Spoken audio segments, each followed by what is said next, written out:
Yeah, so I wake up this morning and I see a message, and it's Access Rattblood. Are you here, Rattblood?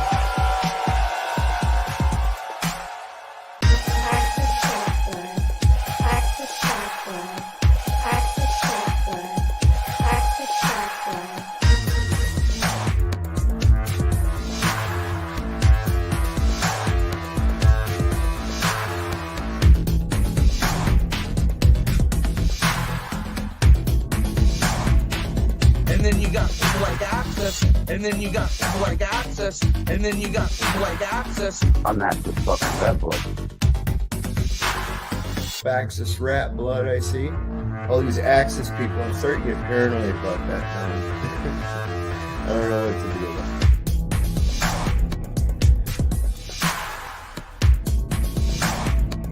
And then you got people like Access, and then you got people like Access, and then you got people like Access. Are you here, Rattblood?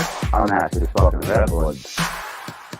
Access Rattblood, most abundant and successful king hero that we are all sitting with at this very moment. Are you willing to accept that as a truth? That you are a worthy man and that your penis is okay? All these Access people, I'm starting to get paranoid about that now. All these Access people, I'm starting to get paranoid about that now.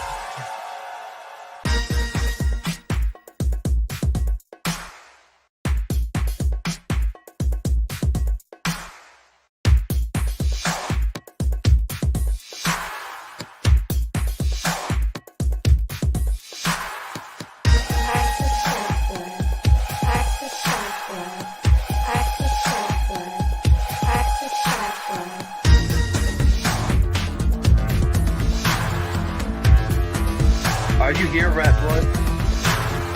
I'll just start throwing spells at you, conjuring demons and otherwise. Are you here, Rattblood? I'll just start throwing spells at you, conjuring demons and otherwise. Are you here, Rattblood? I'll just start throwing spells at you, conjuring demons and otherwise. Are you here, Rattblood? Who the fuck is Access Rattblood? I'm Access fucking Rattblood, bitch. All these Access people, I'm starting to get paranoid about that now. I don't know what to do about it. I'm Access fucking Rattblood.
Hello, friends and enemies of YouTube.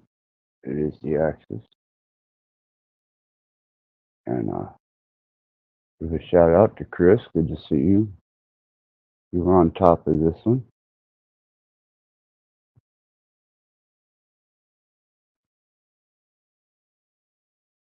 Well, if it ever runs into a situation, Chris, where you have to make a decision, you can always do replay on it. I do try to keep these up. Fools and Tools. Good to see you. Good to see you. I believe we're going to have a guest here in a short bit. And I've been endeavoring into some more of the research concerning shedding the preconceived idealisms of what we've been taught, which is really hitting on the fundamentals of reality and sanity. It can take you down a path that you could either discover new horizons and understandings by relinquishing older ones that um, I'll try my best to point out are no longer needed in certain research and development of oneself. It's probably a good fundamental place for those who aren't um, in such research as what I do, or even topics that we discuss here. So it should be quite interesting, because some of these are pretty new and pretty profound to me, and I find them to be a little treasure that I was able to discover. Okay.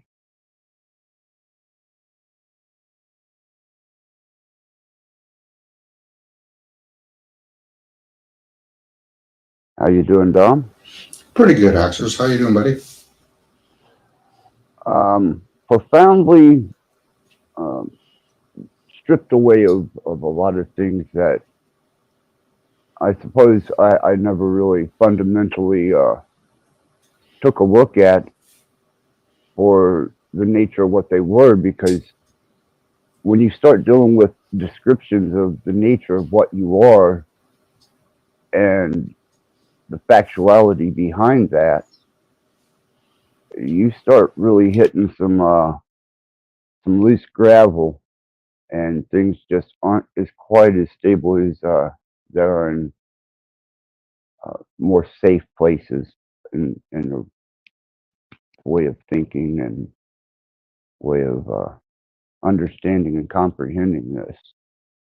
It hit me pretty profoundly, and I've been chewing on it for a couple of days now.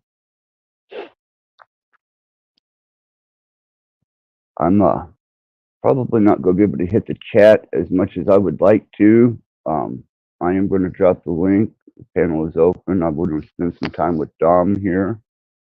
I would like to run some of this by him before I open the panel up, and see if we can't maybe achieve a broader state of understanding into some of these endeavors, and some of the things that I was taking for granted that we utilize in everyday comprehension of yourself, and they hold no true relevancy. And that's the scary part, is that you're kind of walking a tightrope without a net, and you're several hundred foot in the air. What do you think, Dom? You ready to endeavor on such a thing?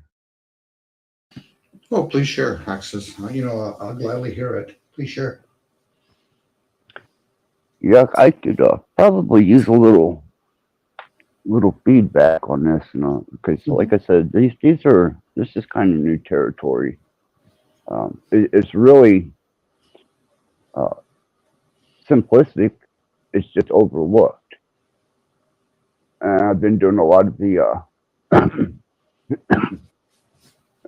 a lot of the analogies that we use for God, um, higher states of being, higher beings. Um, and I hate using the word esoteric because that's being thrown around now like it's a dirty wash rag. So there's a few words that just to refrain from being associated with other channels. I will be trying to change my verbiage on that. But the thing is, do you remember when I made the statement that we don't even know what species we are in the last live stream? I'm trying to recall it, but it resonates with me hearing it. Yes, right now.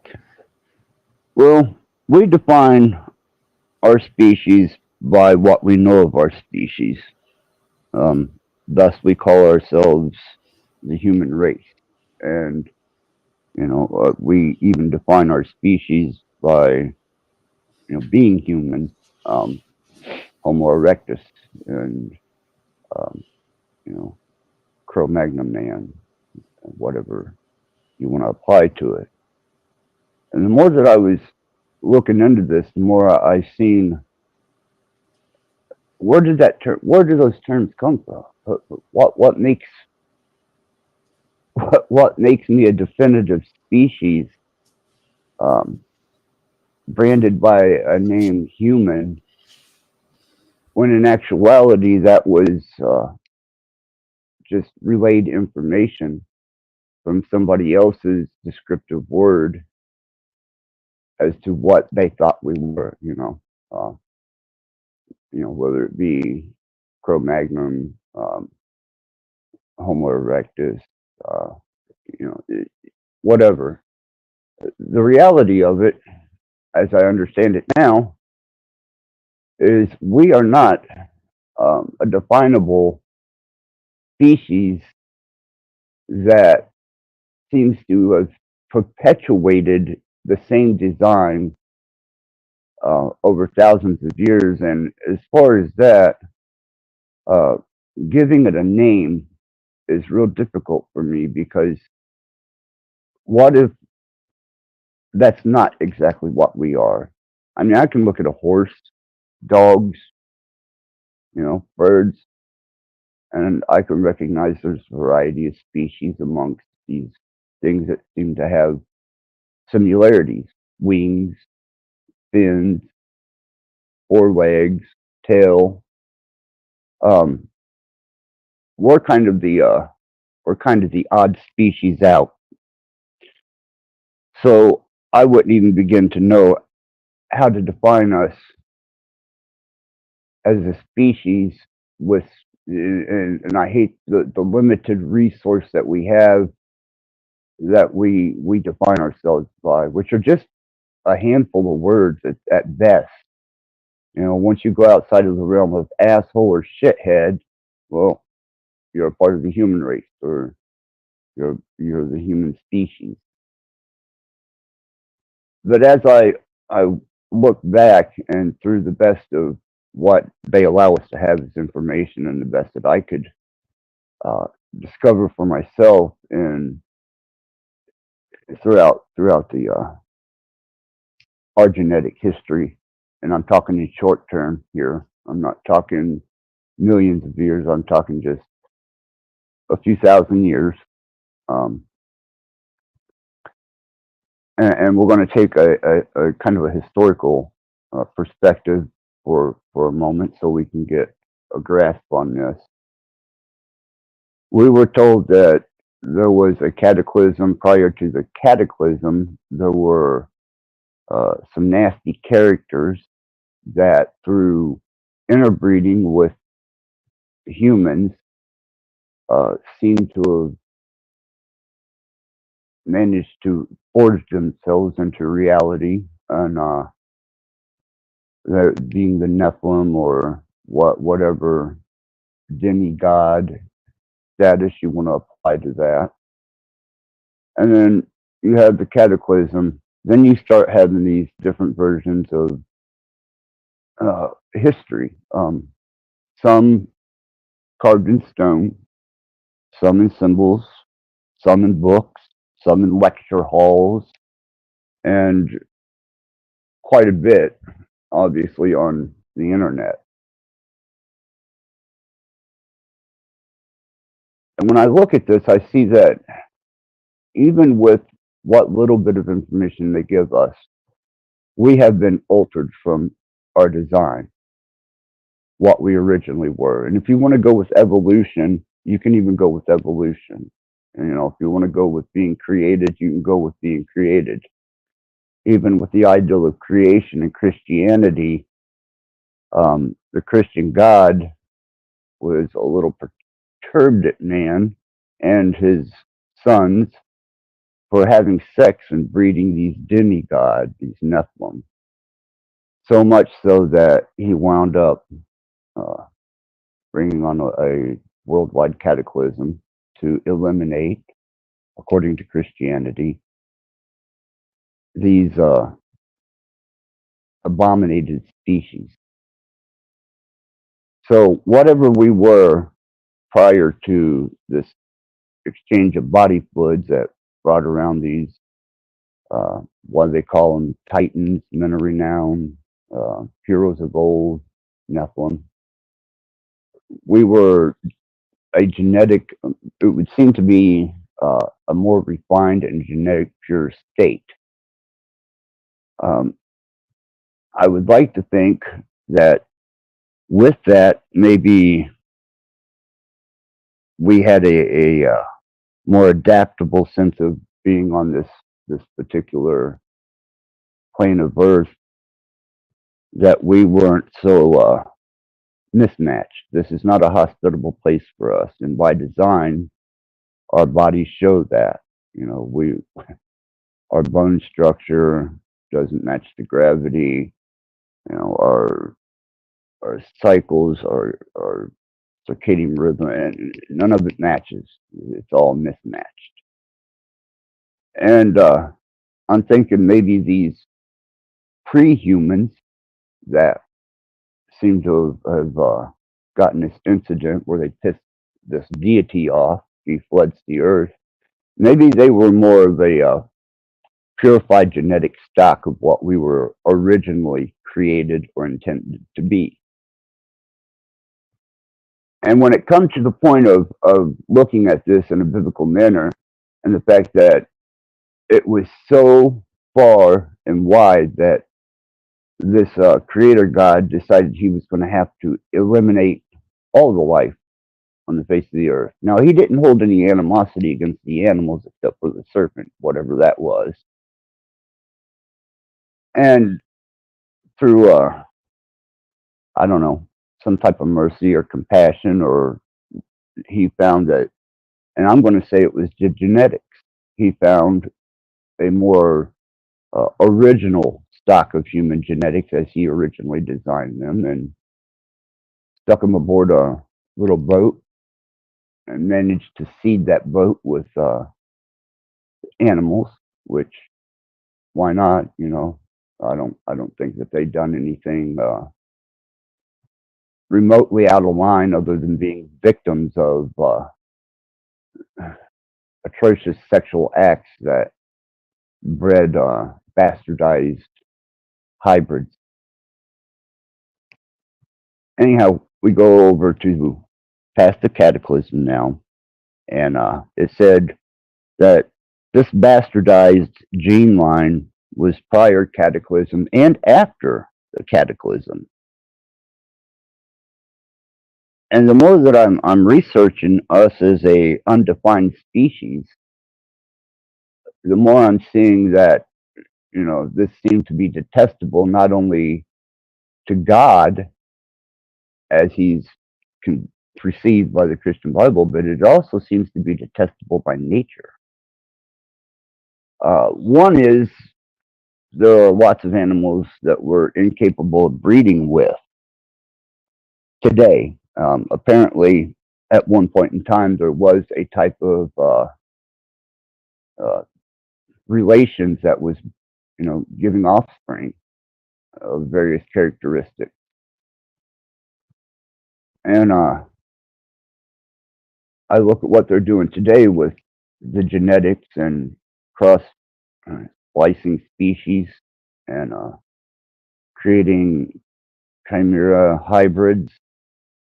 We're falling back into that same original state of polluting our genetic bloodline. But I think it's already polluted so bad that when the statement is made that there was Elohim, or not Elohim, there was Nephilim after the flood, I believe that the majority of the population of this earth has some degree of that, either genetics or bloodline in them. I think this can be identified through certain traces and descriptions that were made of the Nephilim, and what I'm seeing in certain people as characteristics. And as far as nature having an issue with us, breeding outside of our genetic stock or even species, is mutated birth, birth defect, retardation, uh, susceptible to sickness very easily. And our ability to interbreed with animals is completely null that I know of, but they are making arrangements for that as we speak. And I'm sure they have plenty of them as species that they can go, look what we made. So I was like, okay, we're obviously in a created biosphere. It is a self-containing for the continuation of life and the reproduction of life to consistently. I've lost my words there, Dom. I'm sorry, but for us to maintain procreation of this species that we seem to be, which to my notion now is polluted, and almost an abomination. And with the subtleties of that, I mean, you can go as far as looking at what they've done with the jab. People were concerned about certain additives that may have been placed in this and how it could turn them into less than a human or not even be considered the human species. Well, I'm saying that the minute that there was a demigod, angelic, or less than angelic breeding going on, then that bloodline made you no longer a human. You were another type of species at that point.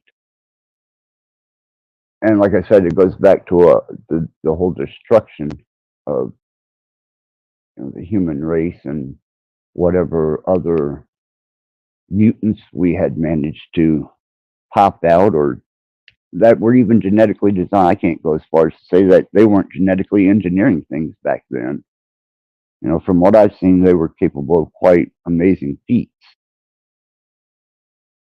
And when I look at what they've done with our genetics, and they're trying to emphasize that, as long as you've got two legs and a decent amount of toes and fingers, and you resemble closely enough a human, then they pretty much just pass you off as a human, stick a number on you, send you on your way. Well, I think it goes a lot deeper than that. I don't see that a pure species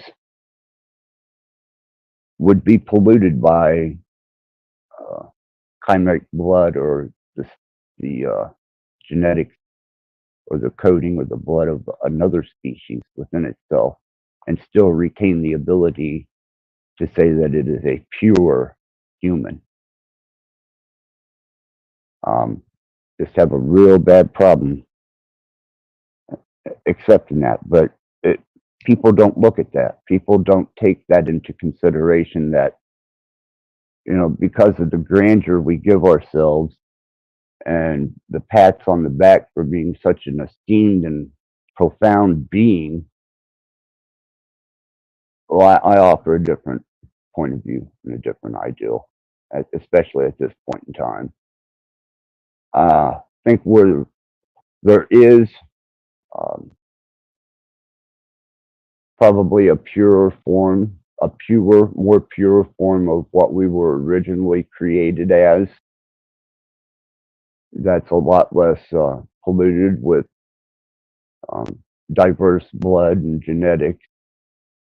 But I think they guard that. I think that that particular breed of human knows what it is. And I don't know whether it's lifeblood that cries that out and says, you are least of the bastardized bloodlines and genetic alteration. So I'm watching the history that they're feeding me from Samaria with these Anunnaki cats who, and Zachariah Stitchin had no business whatsoever, to my notion, trying to interpret anything.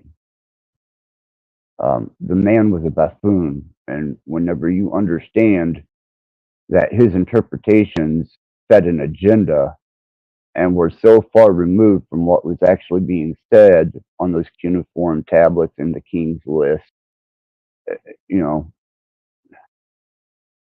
it begs that someone would have slapped a pencil out of his fucking hand. Because for these Anunnaki, according to Stitchin and a few other archaeologists and profound thinkers, they engineered the human race to be a slave race, whether it was for gold, whether it was for just sustaining fields and taking care of gardens, whatever, And that race developed over into Babylonia, which seemed to even more profoundly disturb this deity that seemingly had a hand in our crafting, to the point where not only was our genetics altered, and not only were we not a purified species anymore, but now we could no longer communicate. So even more diversity put in there.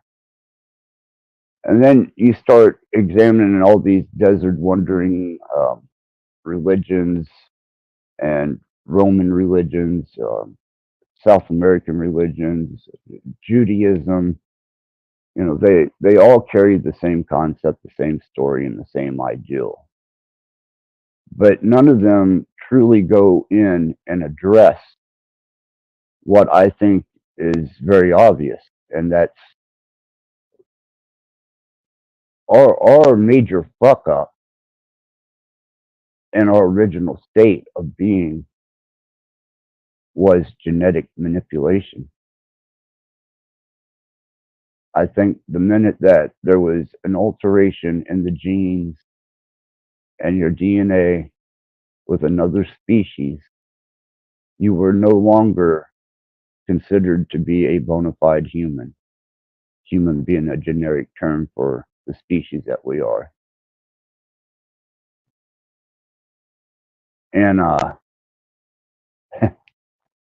think that was what really started everything in motion. Was you took obviously he's a prideful god, a little bloodthirsty. Had him a garden. They seemed to be doing fine. The only problem was he couldn't keep his species pure. There was an intrusion. Something had interloped. And there was thus a disturbance in heaven, which carries over till today. And I'm now having to re-identify even common things that I see and once associated with just the general passing of this is what everybody calls it. This is what it is, no matter what language you use. This is what it is. A tree is a tree. Well, no, it's not. Not by a hell of a sight. Especially when you start getting into grafting and you start getting into specified designs of trees and you start crossbreeding. Well, you no longer have the original origin of that tree. But before I take this any further, go ahead, Dom. I'm still curious about what you just some kind of feedback on this would be awesome. You know, what comes to me, Access, is how do we get an animal to explain if it's an animal, let alone a dog or a cat? That's a dumbed down process. That's called enslavement. So the concept of thinking that you're a human, or people that think they're a human, they're missing the aspect of that you're a being having a human experience. This is why when people say be kind to all living beings, humans is just one aspect. So they've been taught a language, or we've been taught a language, or that language does exist, but it's a dumbed down language. You know, so like I said, I think even original kind of said, you know, sounds and frequencies. So there's a lot I could share. I'm going to try to break it down, but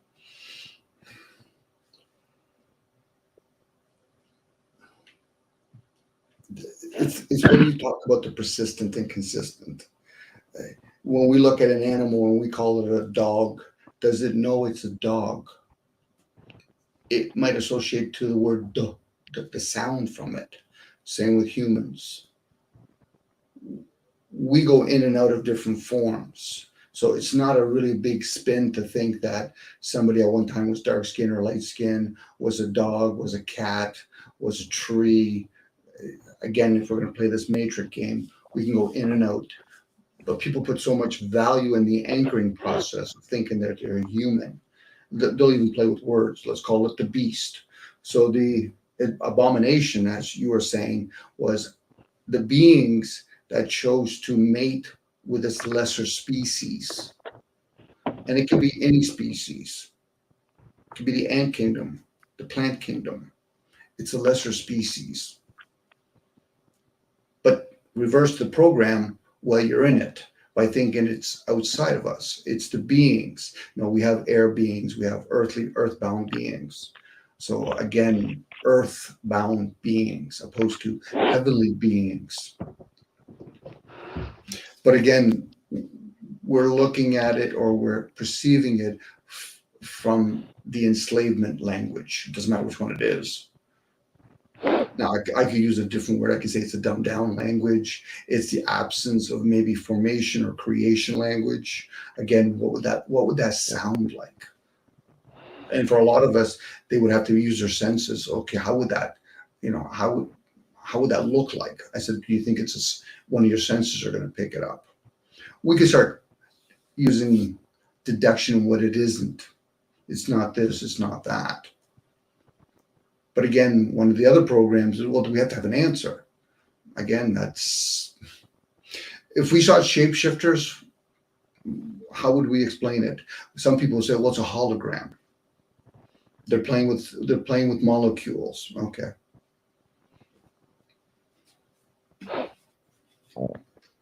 I've always heard myself channel it anyway. I'm a being having a human experience. But that's tough for a lot of people because the word kind of gives away a human being. Is it a being human opposed to a human being? I think it's being human, actually. That's where people talk about attachments. We become attached to things, our thoughts, or thoughts. It's not even ours. Me saying it's ours is a form of an attachment. It's just thoughts.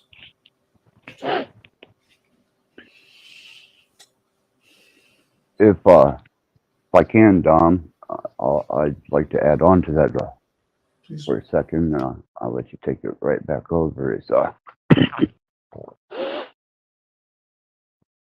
For me, as far as my communication with animals go, it's all imagery. I can condition an animal to respond verbally. I can even condition a rat to do amazing things. But does that rat recognize me as a human and itself as a rat? No. Because I haven't ever received that type of information from a rat, a dog, a cat, a horse, many animals that I've been around. But as far as taking it a step beyond that and knowing that imagery is one of the highest forms of simplified communication that we're capable of in this particular realm, is just transmitting an entire image into someone's head of everything that you're trying to relay to them. That way, even words at that point hold no true value. I suppose you could use them if you wanted to scream or something, maybe laugh. And as far as us being in this body having a human experience, I think that the body is aware of manipulations, whether it be, the body reacting to having too many generations of the same genetic pool, or genetics that don't quite correspond with the genetics that it was your general makeup. And nature, by nature, will reject these things. And you will start getting undesirable. The reason I say it, because they're not capable of functioning within the localized environment of being on this plane of existence. They need help. And if they were out in the wild, they'd be the first ones caught and ate.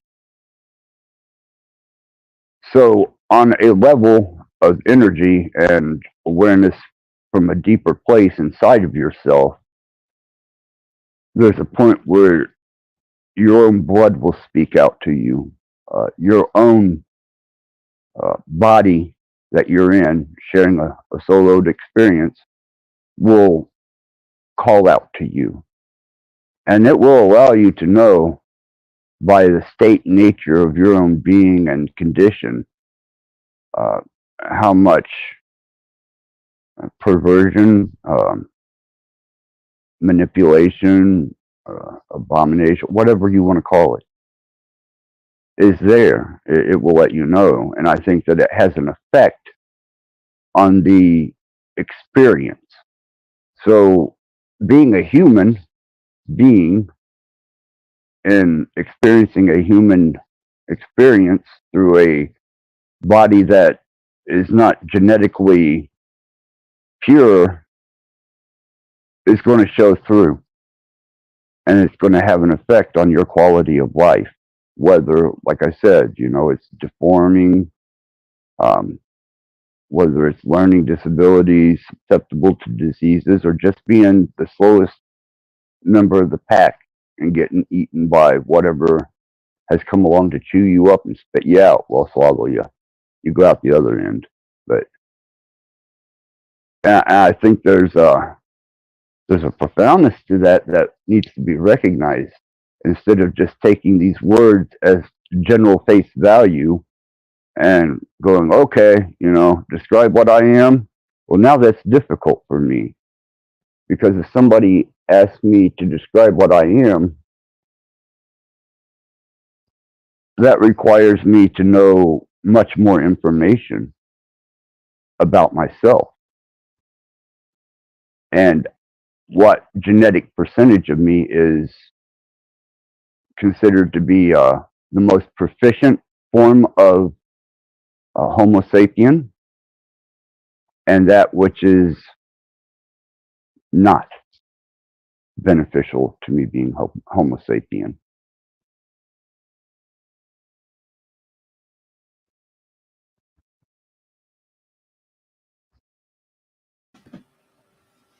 Well, it's just, it'll be like if somebody says, "How old are you?"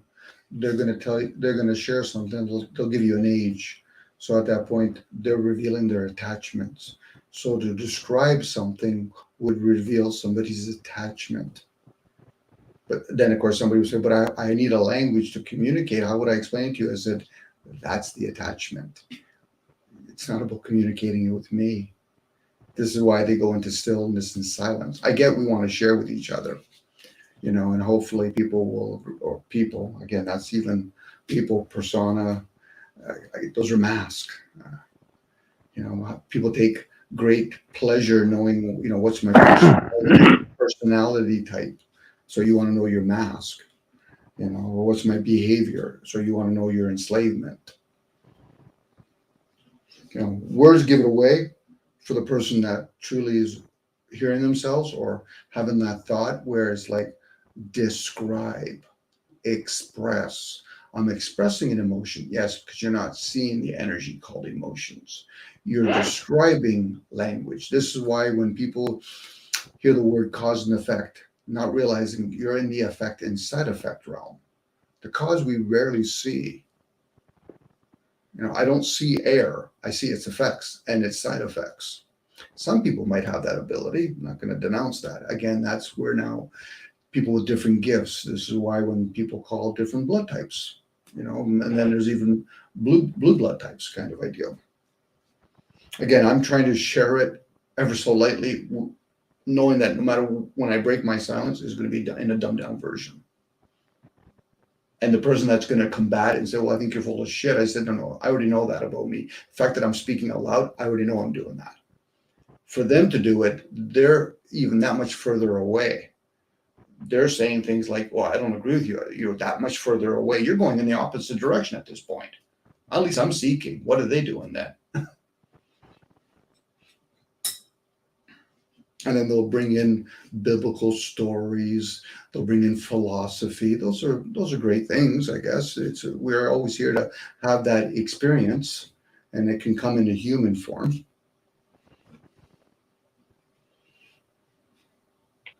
Best use is just a point of reference, but not to be taken with any literal consideration as being real, because you don't know that it was real. I don't know that it was real.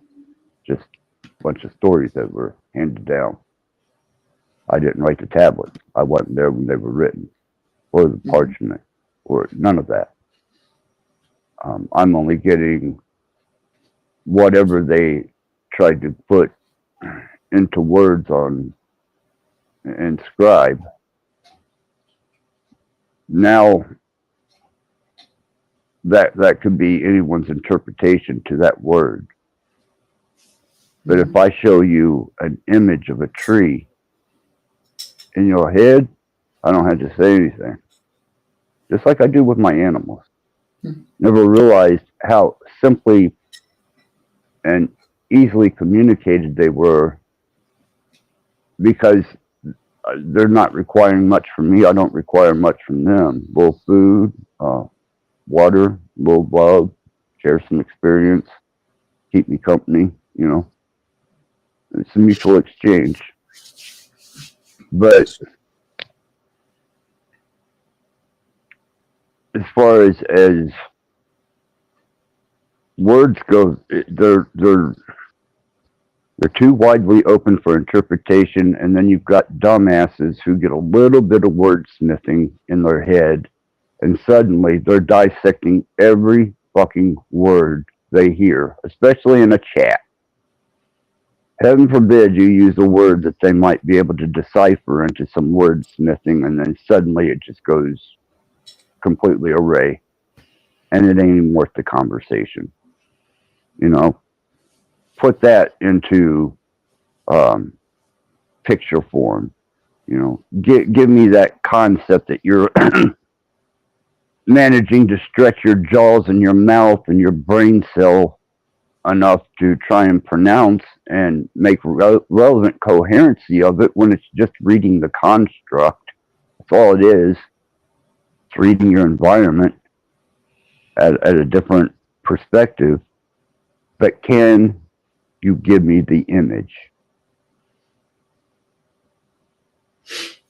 I think actually we're probably the few where when somebody's looking at imagery, the one illusion is people are looking at it with their senses. That's another conditioned program. And then they'll say something tree. That is solely separate from the imagery because you don't see the word that you're describing on the image. Now, somebody could say, but it's solid. I said, that's another program. That you're going to use another program and then you're going to put your peanut butter with your Nutella. But even that, you don't see the language and people don't question their own senses. So I'm not actually seeing that. I said, no, you are seeing it, but you're seeing it with a dumbed down version because we could show a hologram that could actually say, but does it look the exact same thing? So that tells me your senses could be easily misled. But what people think is, go ahead. There's also the ability to take that image and almost turn it into a GIF and show their head bouncing off a tree. They might get the concept of hard then. Mm-hmm. That's a joke. No, well, the joke is on the whole language, but that's just their. But again, I would have to use something else to describe it. So it's a simple example for me anyway, where I'm looking at the imagery and I call it a tree. I could use many different languages to describe that. Even a picture, I can color a picture, but then I can start going, okay, but wait a second. But can I call it more than just a tree? Yeah, you can call it a sequoia tree. But the imagery is still there, but now I've added something else. I've said the word sequoia tree. The language itself is its own experience, by far more superior than the linear material experience. This is why when people have emotions, sadness emotion, happy emotions, but you're expressing them all, but where do they all reside? For most people, they can only grasp it when it's in the physical, in some sort of pattern. So they see somebody banging their hands really hard. So therefore, they're going to combine body language with another type of energy that they don't see. And they say, well, they're angry. I said, that could be a play that they're doing. They're doing it purposely, but they could literally be excited. Again, I'm talking from the fact that everything we're talking about right now is an indoctrination. Everything. People should be able to question anything after thoughts. What you type, what you say. You should be able to question it. That's where I'm coming from, Dom.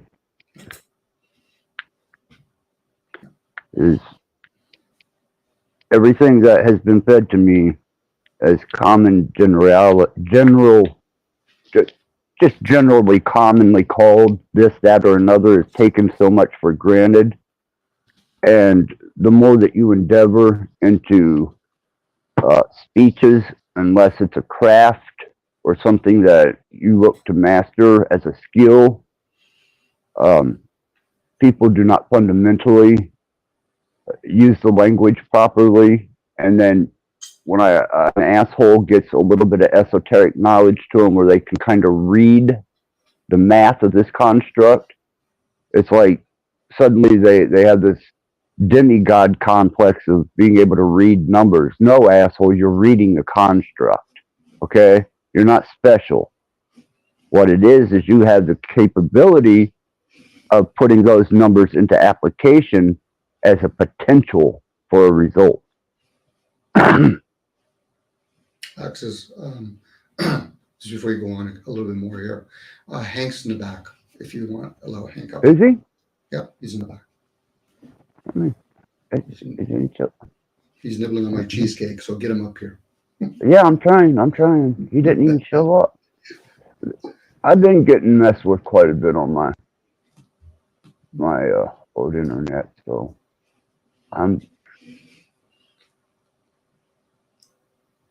not. Let me refresh this whole fucking thing, man. Sorry, Hank, I'm trying, brother.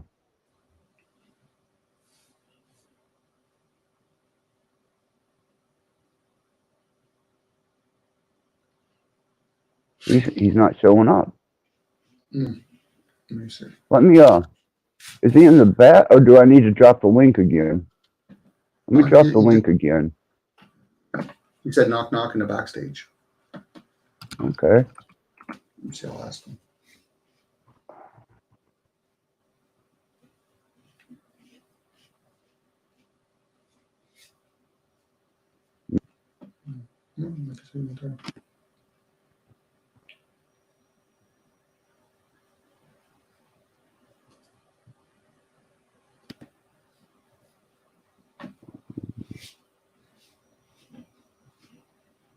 He is not showing up, man. It's, I think he typed in 11:10. I just caught him last couple of minutes. Well, if he comes back, yeah, I just ask him if he's there or not. Yeah. Yeah, because I refreshed and everything. Yeah, there's nothing. But that's what I was trying to get across to myself.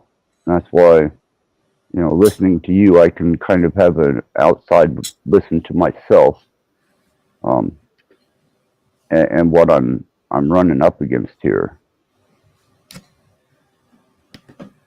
I if I have to explain myself as a species, I can't now. I can't give you a definitive state of me being a species.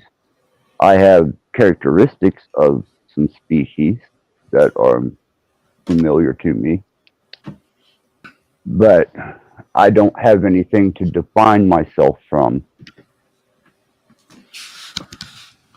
That's how out in left field this particular body is, according to the generalized synchronicity of developed life on this place. It seems to be in harmony, all except for us. We're the odd species out, but we're also, like I said, we're a little manipulated. And taking that from a creator's standpoint, and that we, obviously, from my notion, we've been created. We know where we're at. We're in some kind of, life cycling biosphere. We're experiencing this through a body, but how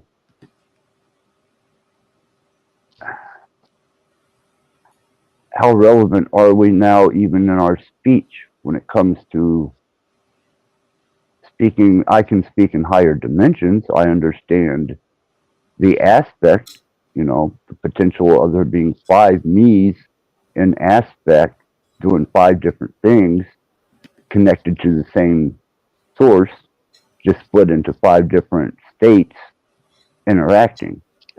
I got that. That's a pretty easy one for me.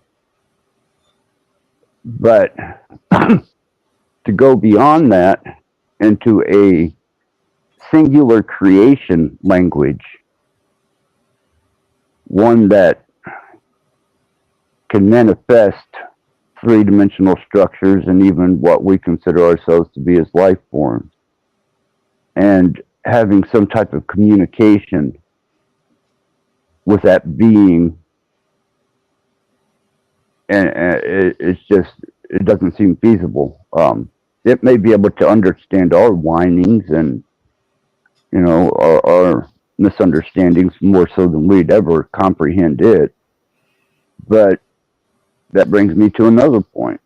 I don't think we were given a very fair shot outside of, I'm not talking, fuck the Industrial Revolution and social development, all the religions, all this stuff.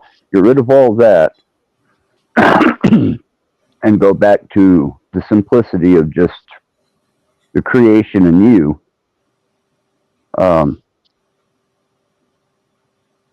you would either survive contently and happily, not having understanding at all of what you've been taught throughout history and your generation before you, and so on, till you get down to the very first natural generation, which may have spoke a more divine language, a universal language.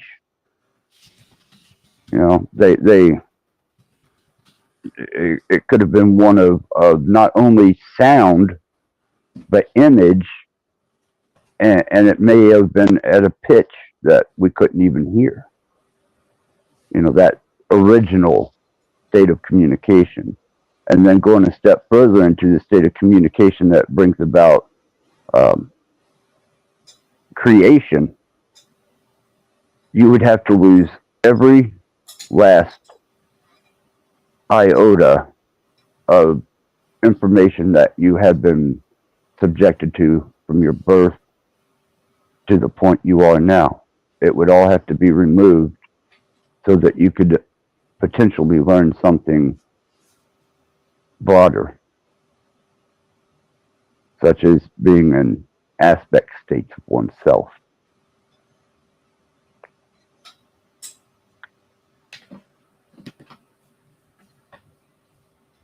Well, I know a lot of people here are probably roughly our age, so we've had like the Commodore and the VIC-20s. The technology that we have now, do you think it would be appropriate to go back to a VIC-20 or a Commodore? For a lot of people, they might say no.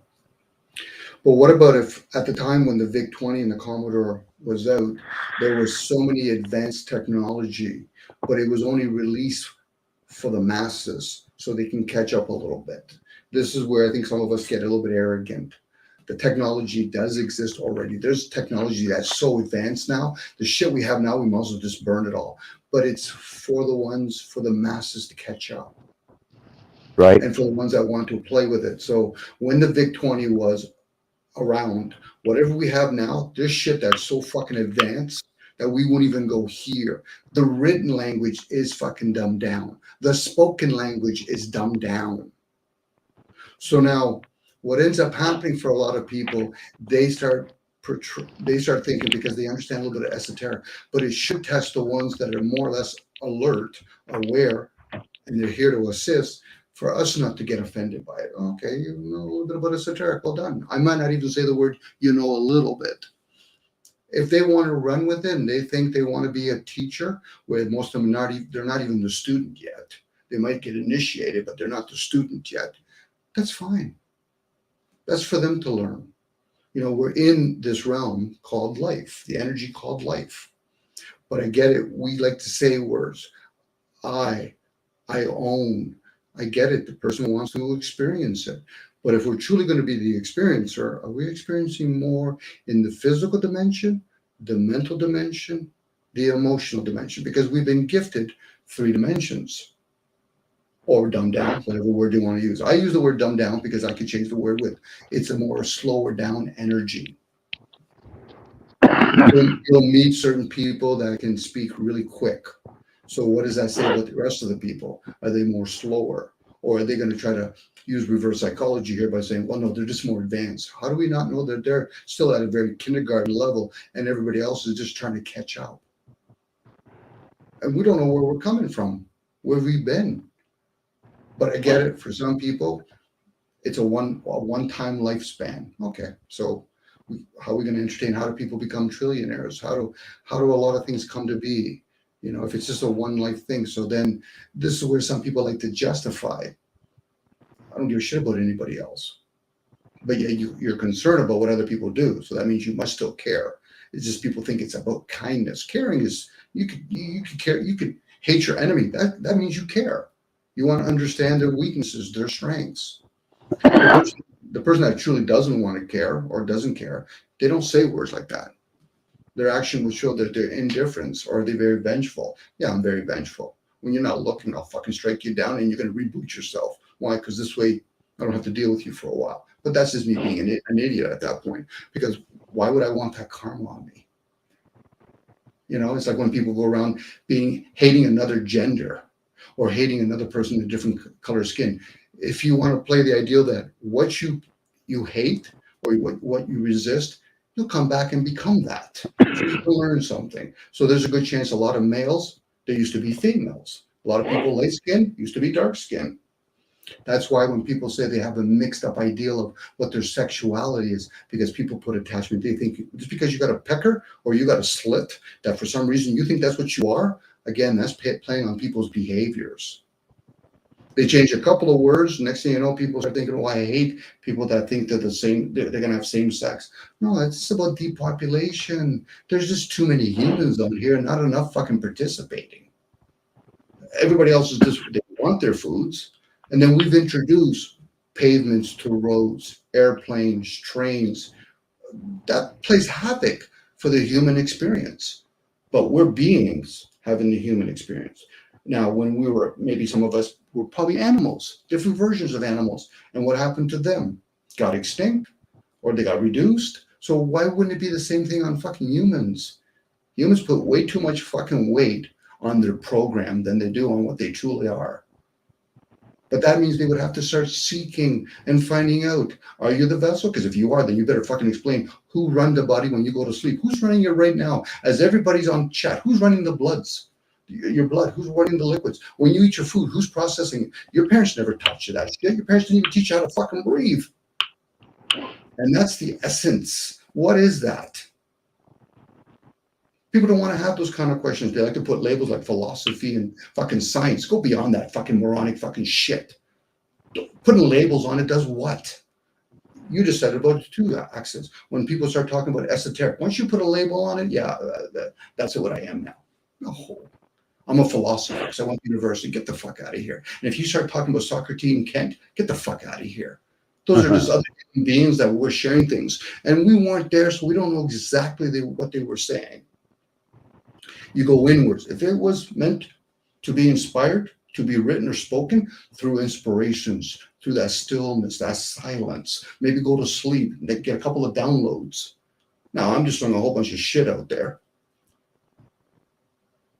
But I assume a lot of people are doing the work. If not, I get it.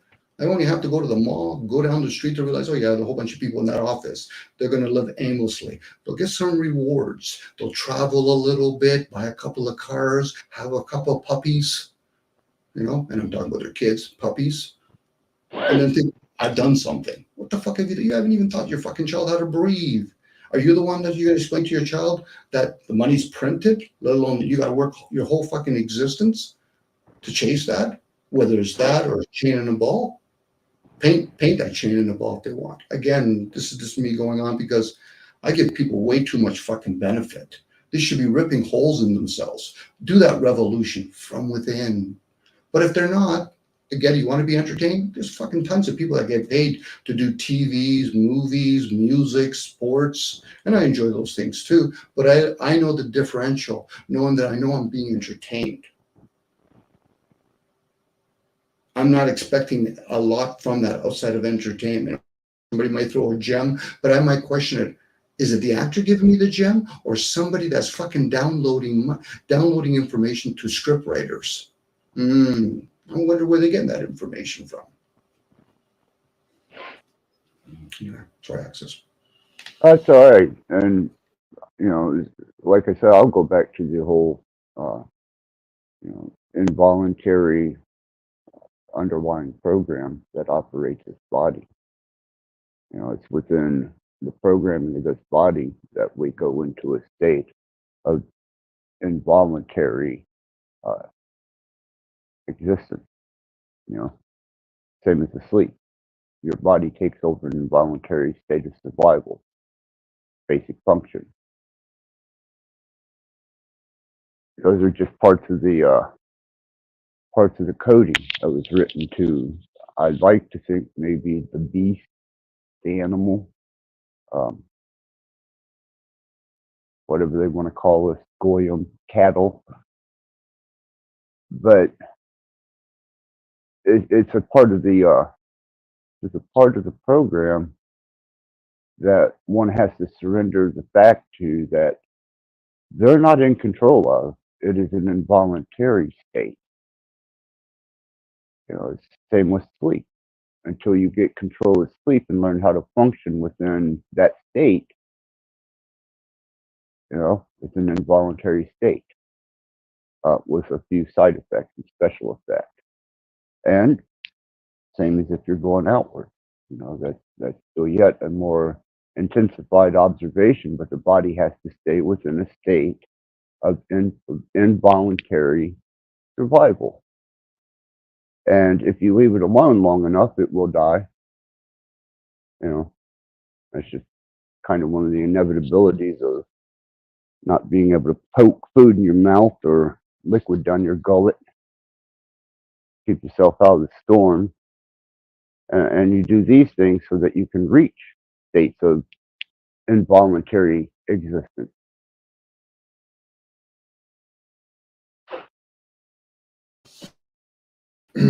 Again, Max, this is one of those things where people reveal themselves to the people that are aware, whether they're doing it. Hopefully, I'm giving again too much credit to a lot of people thinking that they're doing this consciously, but they are doing something consciously ignorant.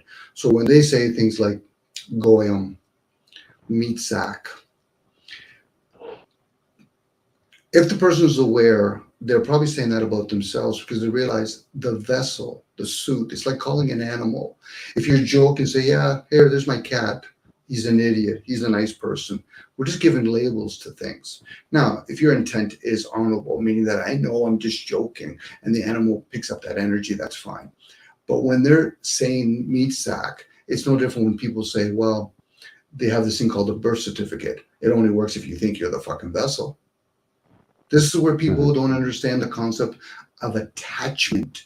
You're attached to the mind. Attachment, government, settlement, amusement, entertainment.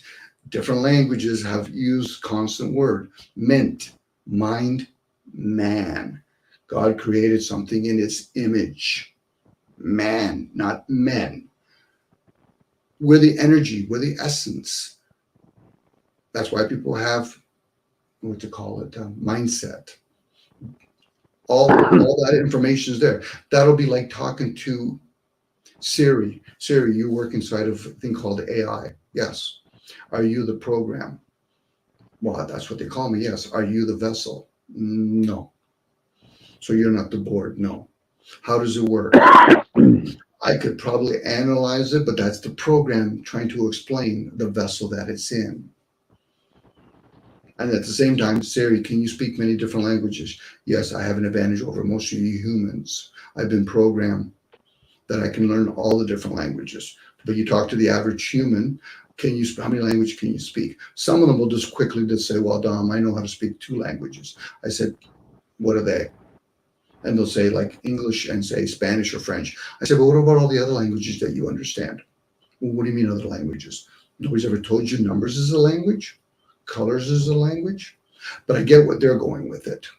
They think because they don't speak Sanskrit, French, Latin, Mandarin, they just think for some reason, the word reason gives it away. And they're thinking, because they're usually, the feeling is already there. It's the foundation. That's why when people say, don't bring your feelers out, no, your feelers are always there. But the question is now, are they developed? That's the catch. Is your thinking capacity developed? Are you intelligently developed? Are you emotionally developed? For a lot of people, and including me, we're not. I'm just faking until I make it kind of ideal, or I'm being the student. But I'm aware of it, and I do everything in my power when I'm in certain kinds of groups to be polite, even though I despise being fucking polite.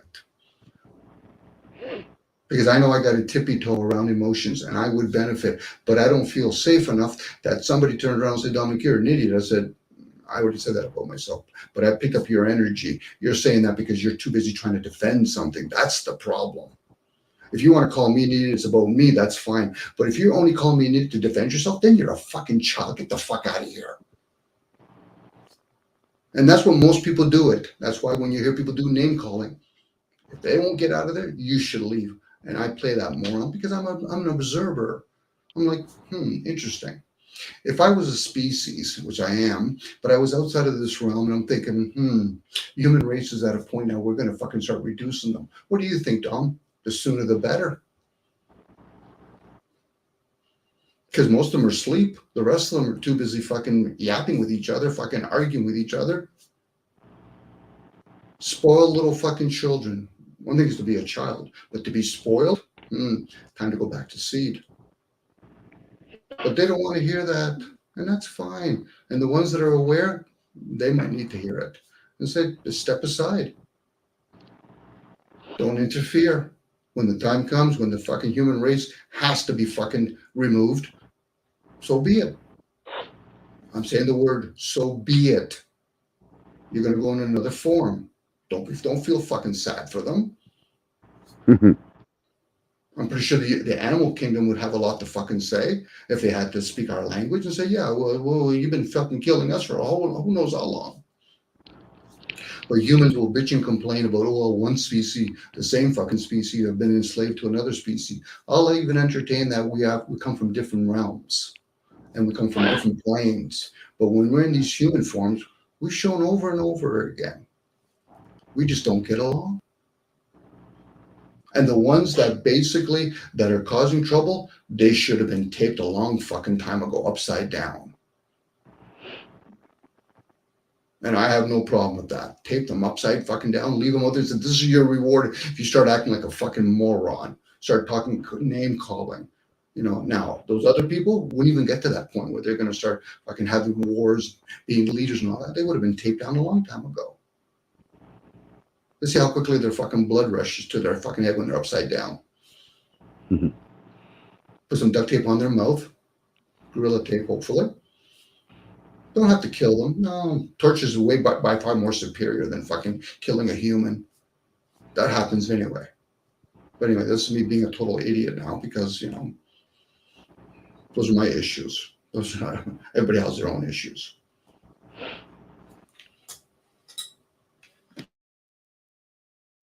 Well, due to the immense lack of response and the overwhelming amount of questions that I have not gotten, and I'm not talking the chat that gives me good questions or those that leave comments and ask me questions. I appreciate those. And I appreciate participants. The ones that aren't asking the fucking questions makes me think, okay, maybe I am that fucking dumb.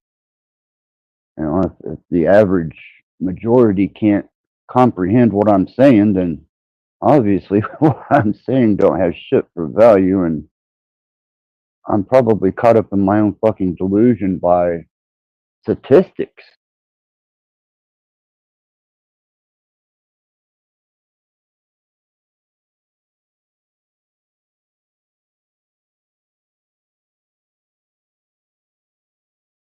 Never claimed to be smart. Never claimed to be good either.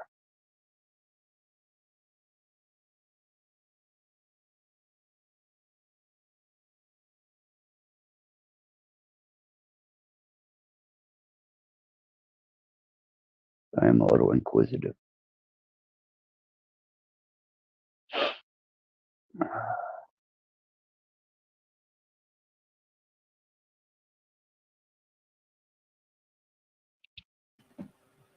If I'm to go back to what you were saying about earlier about the humans, I think, if I remember correctly, the court system classified as like the beast. Is that what they use the term for humans? Beast?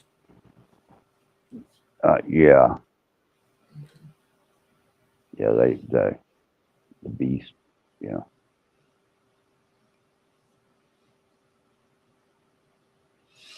It's always good to understand the system that's being played or used, Commerce Court. So I know some people don't value that stuff. I said, but if they're the ones that you're going to have to deal with if you do something like You know, whether you're driving your car wrong or doing something, you're going to be in their court system. So you should at least understand how they play their game a little bit. You know, if they're Luciferians, whether or not a person agrees or disagrees with it, but if they're Luciferians and they're the ones that are ruling, you should at least understand what it is to be a Luciferian. Doesn't mean you have to be it. No different if you work for a company. You should at least understand business. You know, you don't have to say, okay, well, I'm not going to own my own business. Yeah, but you're working for somebody that runs a business. You can have a better appreciation for that. This goes back to caring for other people's kids, not just your own. That's a fucking simplistic fucking thing to do and say.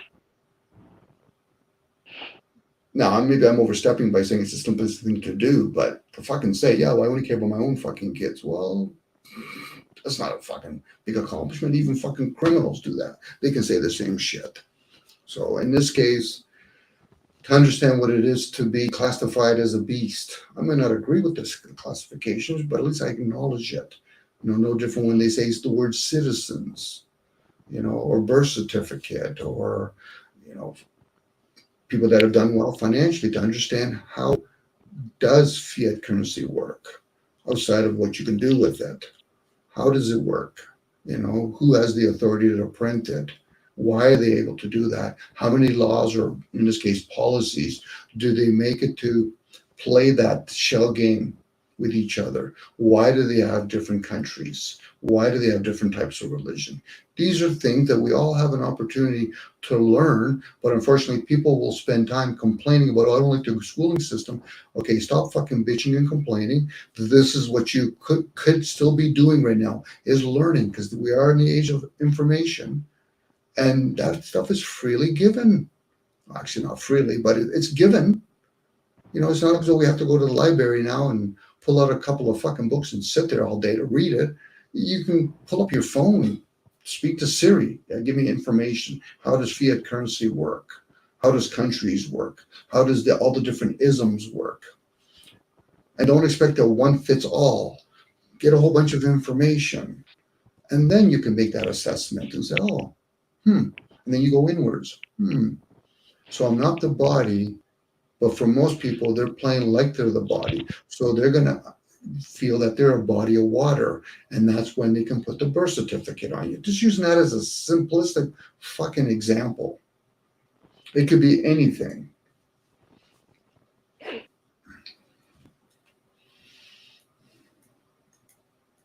But again, this could be me, Axis, talking to a bunch of people still stuck in, or not stuck, but at that level of a VIC 20. And just because I figured this out a little bit in a small little way, it could be totally arrogant on my part right now. I mean, that's where my frustration comes from, because I'm stepping over toes here. Yeah, I'm just discovering, man. And I guess you can call that learning, discovering, experiencing, and trying to broaden my whole spectrum of being. But, you know, there's only one or two determinations that come from that, Dom. Either one,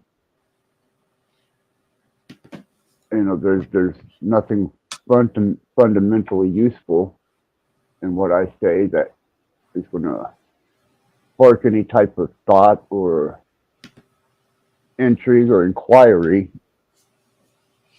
or I'm so overwhelmingly profound that they just don't feel that they're intelligent enough to step up to plate. I don't know.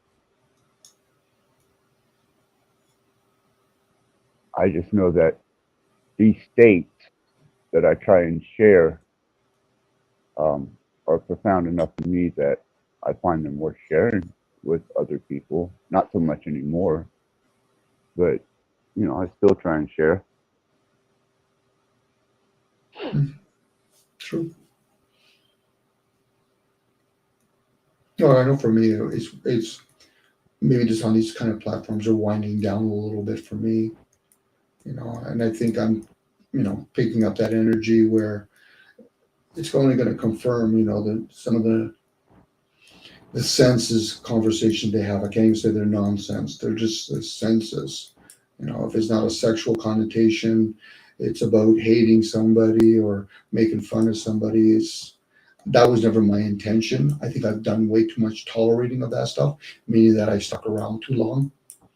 It's not for me to combat it. It's just for me to observe it and say, okay, interesting.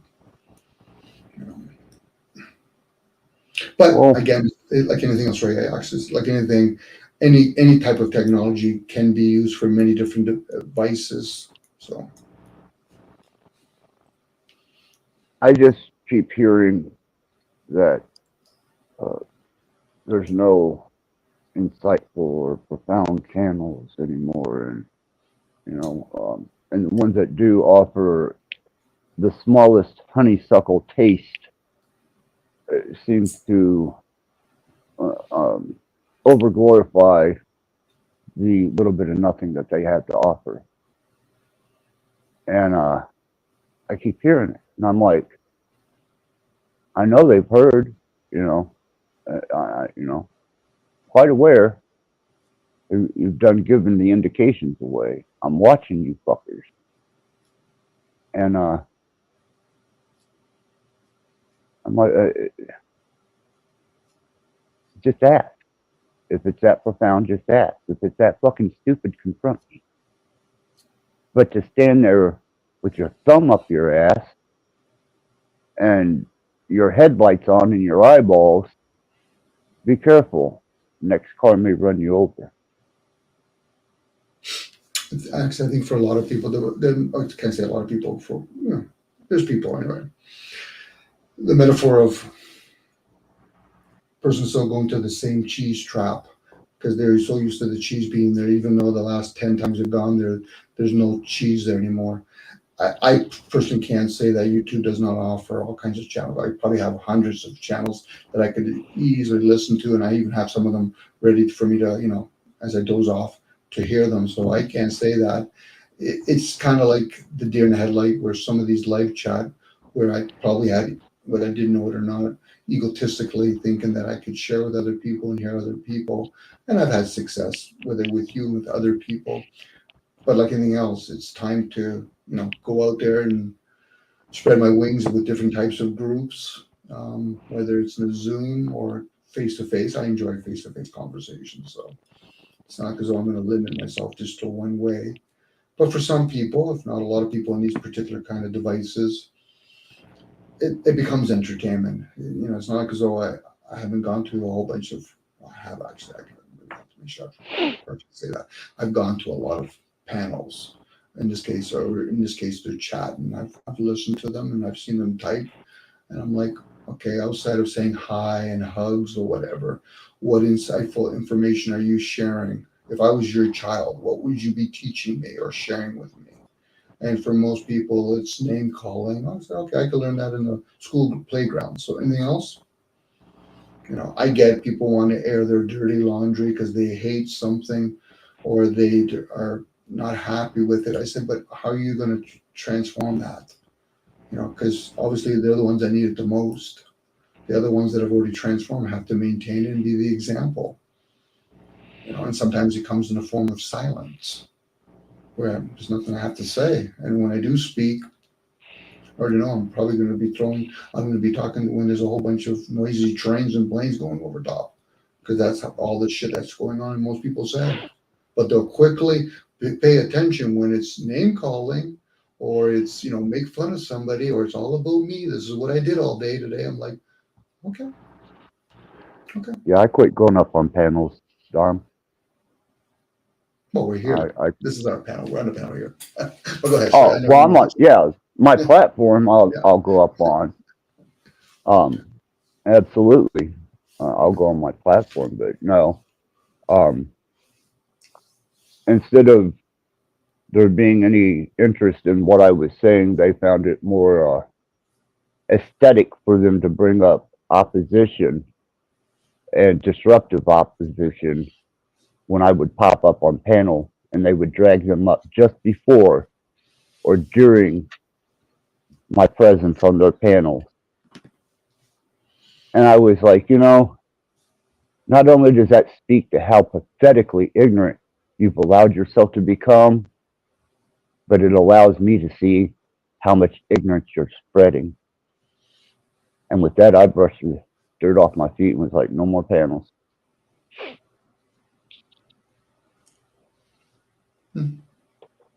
True.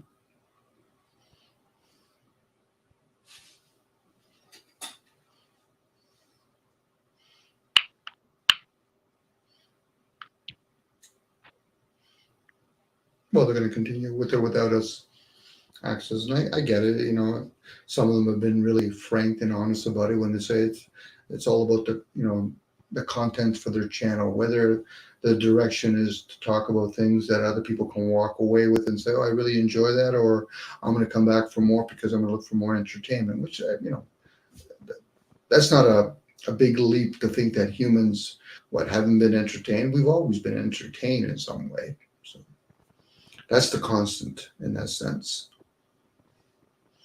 What's not the constant is, are we able to think and feel without getting caught up in it?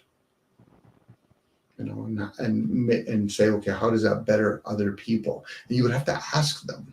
Oh, nobody's ever asked me before. Oh, okay. Because more times than not, people are either over talking each other to feel some sort of safety, or they're staying very quiet, which is okay, a good quality to be silenced, but they're not feeling safe, And usually those ones, oh, lucky me, they're making fun of them opposed to me. I said, that shouldn't be acceptable. Especially when you know for yourself, you wouldn't want somebody to make fun of you, then why are you accepting that? Yeah, but I'm not saying nothing. I said, your presence is giving it away. And I've done that myself too. So it's not like as though, somebody could say, dumb, but you're a hypocrite. I said, I already know I am. But how many people will openly admit that about themselves? And then even if they do, what can they do about it? So go ahead, Alexis. I've seen them grow as far as to claim that they can hold ground as a representative for the one true creator God, to beating demons' asses, to wielding angels. So, from my observation, my perspective, there's no bounds that these motherfuckers will not step into and boldly feel that they're entitled to this type of recognition, though they've never done any of the such.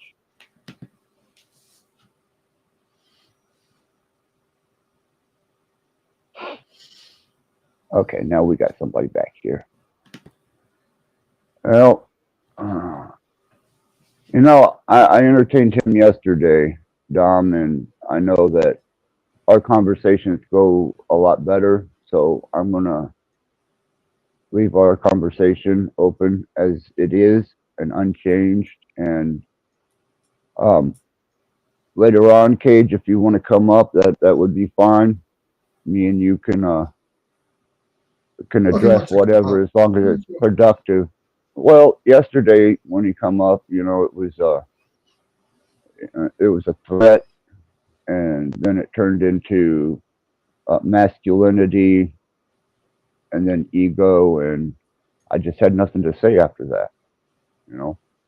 If he wants to lay something down as viable, useful, practical tool, I'm all about it, man. But as far as the Masons go, been there, done that, man. Manly P. Hall, been there, done that, I wiped my ass on that shit years ago. There comes a point in time where you put foolish tools down and you start doing the real math. Not the math that's fed to you by somebody else. That's the math that is directly fed to you by the Creator, or that which is so far beyond us that we're not able to reproduce what it does, its form, its function. And I'd at least like to try and come across, if I'm going to compete with something or something to learn from, a creator God seems good to me at the moment.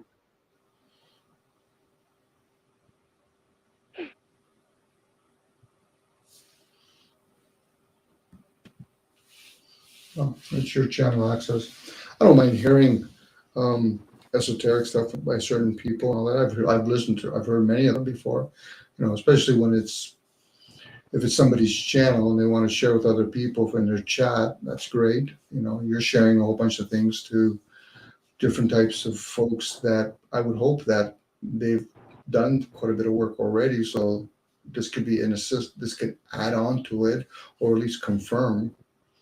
But for people that just want introductory to certain esoteric teachings, let alone the people that actually share it, that could be done on their own. Put on some headphones, walk around your apartment, go listen to about a couple of thousand hours, and then come and share with the boys and the girls.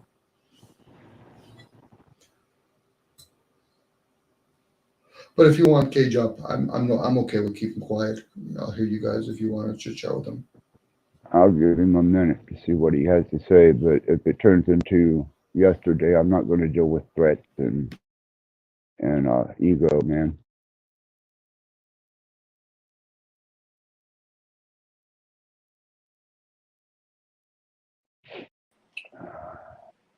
I have the best intention, Axis, and I was not here yesterday. Please, if you give me some sort of criticism, can you at least, bring it into reality? Please show me where I was there yesterday. Are you out of time? Was it the day before? Are you critiquing me because I lost the day, Cage? Well, you're a fucking hero, man. Would you come hang on my wall and tell me the time all the time? Because I lose track of days. Well, you have a clock and a calendar either way. Do I? Pretty sure. You have a phone, right? Yeah, I have a phone. Have you ever You have a listened to me, clock and calendar. Cage?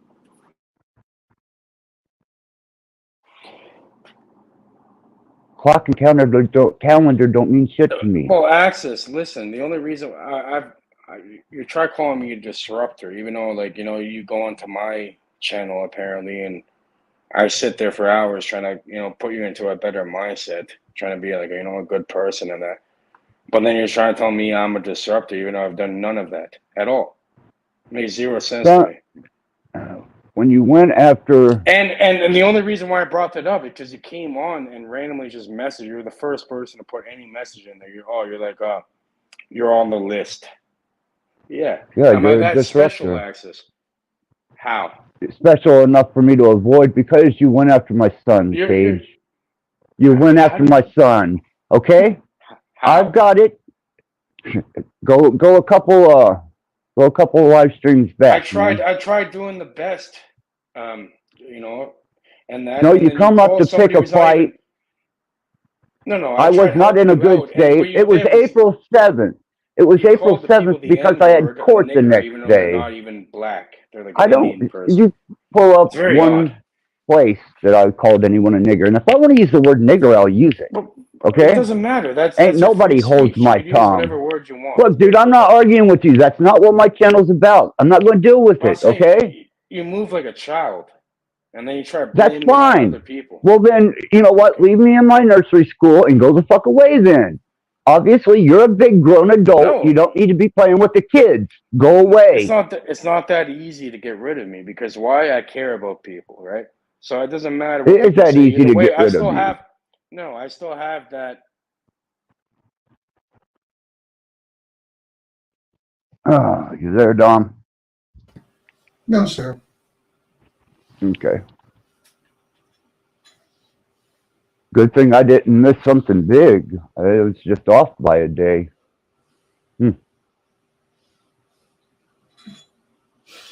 So true. Oh. But anyhow, if you want to see it, it was April 7th. Is when the last stream I done with him was, other than this momentary little one yesterday, the day before.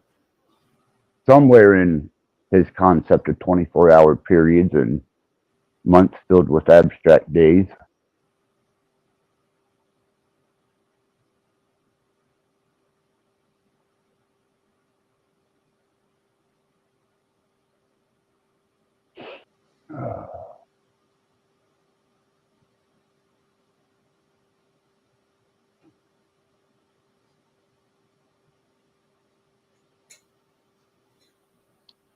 you've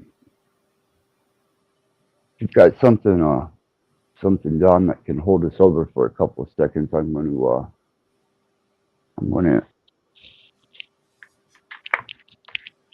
take a mild injection and bring myself back to a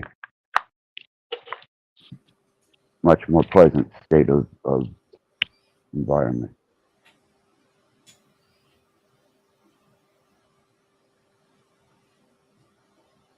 And I apologize, chat, but if you don't know, you're about to be informed. My son is facing serious charges. It's down to the wire. Take it for what it is.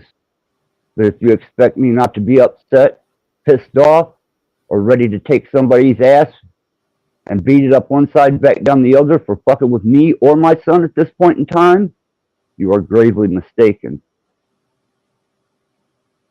I will drag you into the lowest pits of the abyss. Now is not the time.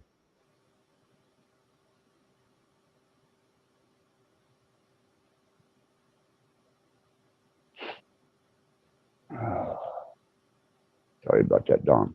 No, don't apologize. Sorry to hear that for your son.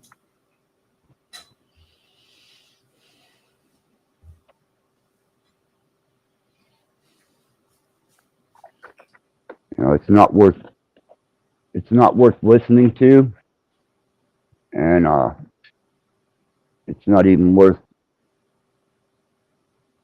the attention. But I can put the April 7th show up because my son had court on April 8th, and little Mr. Manly P. Hall there decided to come up and disrupt. At first, I tried to blow him off. I think you were there, Dom. I was. Because I was trying to be really nice. Because Pam was up there, and I was really being passive. But yet, he didn't do anything. But I was off by one day. See, these motherfuckers have got to stay away from me, man. They got to stay away from my channel. I don't go to their channels. I don't bother them anymore. Don't want nothing to fucking do with them, man. Nothing.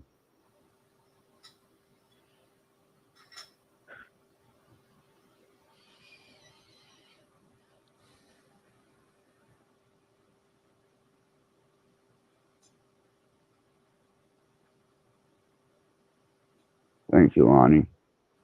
Chris. Cab, you made it in, huh?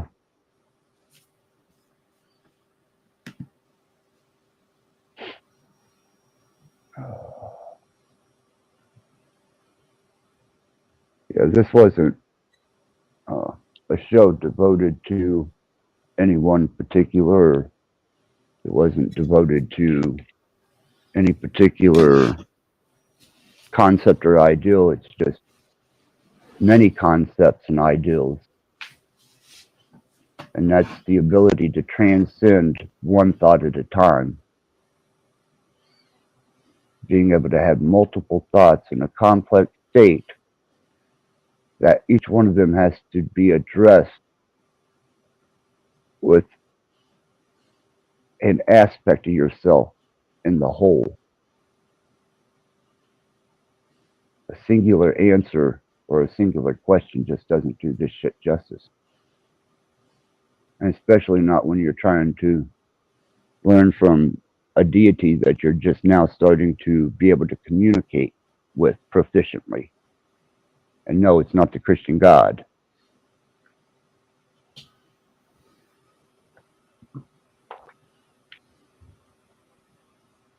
Maybe it's Chucky.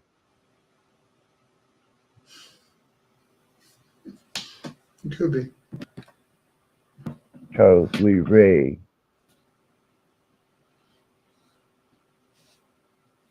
Mad at me for squatting in his house in Chicago.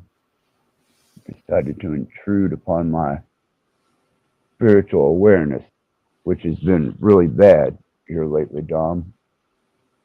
How's your wife doing with, does she pick up entities at all? Energy, yeah. Yeah. As for me, it's fucking, for an empty house, it's crowded as fuck.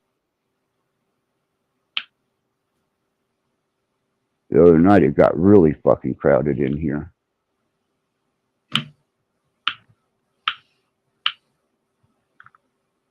Mm.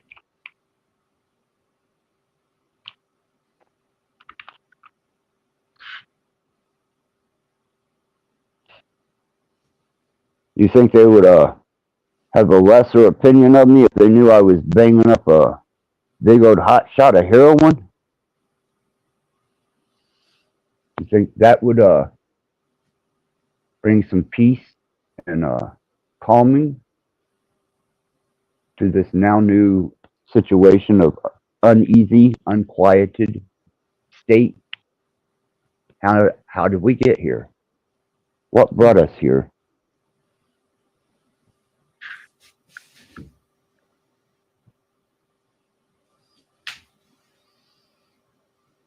Why isn't That's why heroin I quit. from a plant? Isn't it from some sort of poppy or? Yeah, it's poppy. Hmm. That's what heroin is. Poppy plant.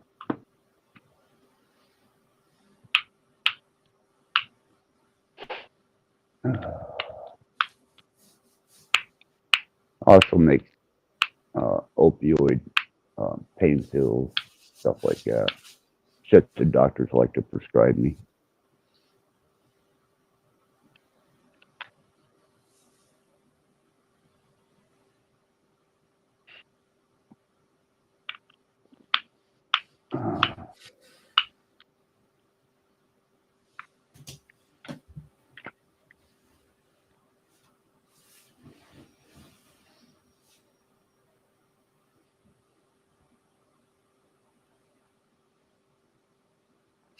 Well, the concept of let medicine be your food and food be your medicine. Again, that's, I know it sounds so, ooh, wow, great, but that could just be another indoctrination, another way to reinforce the vessel. That's you're the vessel.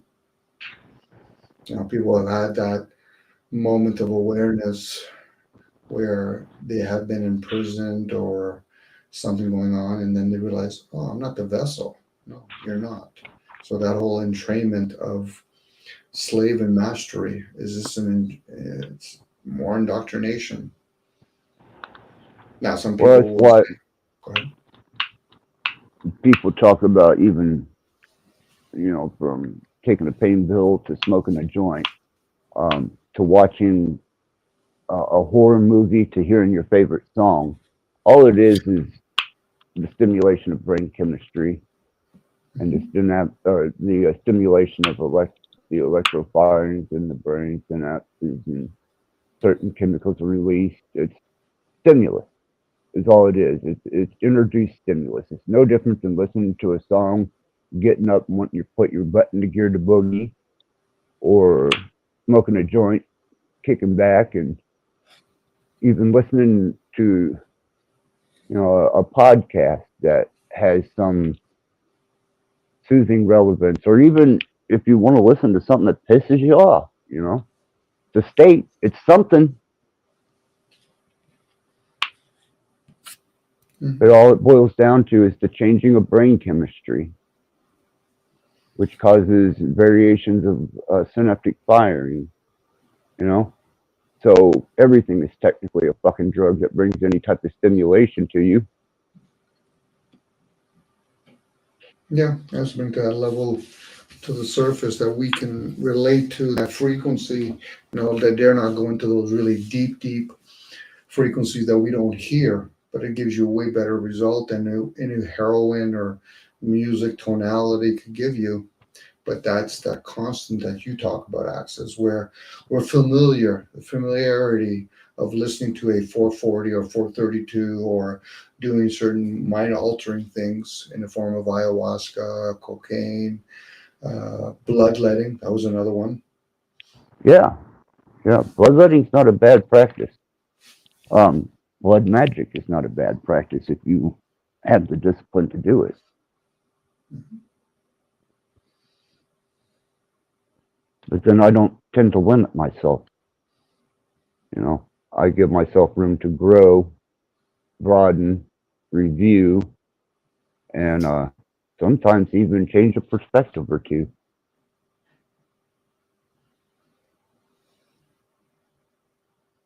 But people don't like change because when you start doing things differently, they can't hold you to something you've done in the past because that's not a part of who you are at the present. Nor do you ever have to endeavor in it again. If I can address So, that axis, what's that? if I can address on that phrase, Yeah.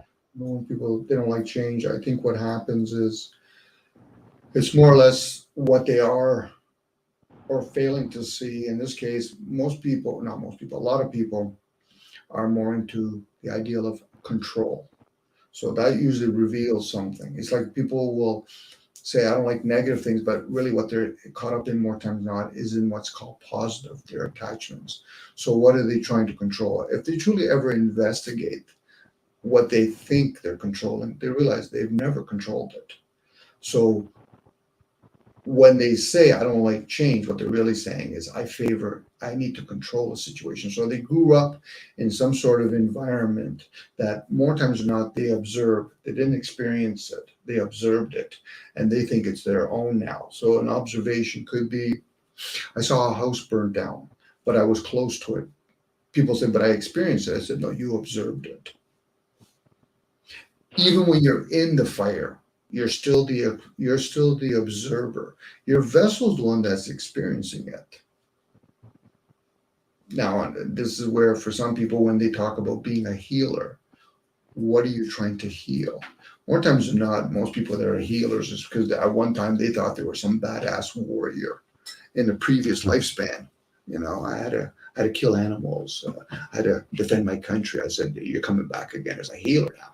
Well, you have to get back to square one." But I get it. They make it cliche. You know, I'm a healer. Okay. What are you healing? The physical? So who's the one that's not stewarding it then? Right. That requires taking some responsibility for your state of being. Mm-hmm. I actually do a terrible job at it. But I'm okay with it. In my awareness, I'm okay with it. Not to say that I have all the skill sets, you know, that I could even do anything about it. And even if I could do something about it, would I be able to maintain it? You know. Maintenance and the maintaining is the hard part. Mm-hmm. The learning and getting past the just the excitement of seeing certain things work and seeing that you have certain things that you can do that others can't. Once that excitement's gone and you finally slow down enough to ask the question, you know, about your own being, your relationship as why you're here and were you here? Were you what were you doing? Were you learning or were you trying to understand? Because if you're learning, you're compiling knowledge, and I got terabytes on top of terabytes for that.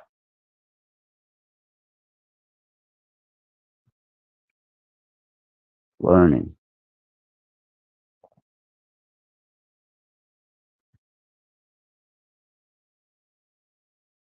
There's a difference. Understanding is a lot different than learning. I would say that understanding is a part of the procedure of efficiently using something you've learned.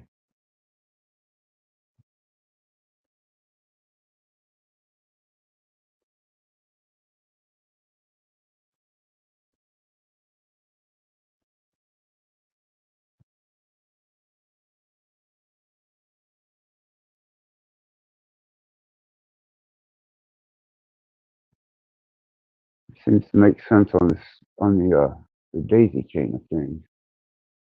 Uh, learn it, retain the knowledge, understand it, what its causes and effects are, and then utilize it where needed. That's a pretty simple system, wouldn't you say? Hmm. It's manageable. It's doable. I think you can learn at any particular stage in your aging process. Yes. Yeah. Seems practical to me. Yeah. I just have a different take on things, Dom. I really do. And Well, you've expanded your awareness, so you've learned different types of teachings, language. You don't get hung up on one has to trump all of them. Some people might even say that it's perceived as pieces that are being joined together, but not one piece is any stronger or lesser than the other pieces. no, as long as they're functional to the desired effect, then I don't see that you've applied anything in the wrong way. Did you Mhm. achieve the desired effect? Well, if you did, then all those little chunks and pieces from all over the place served you well.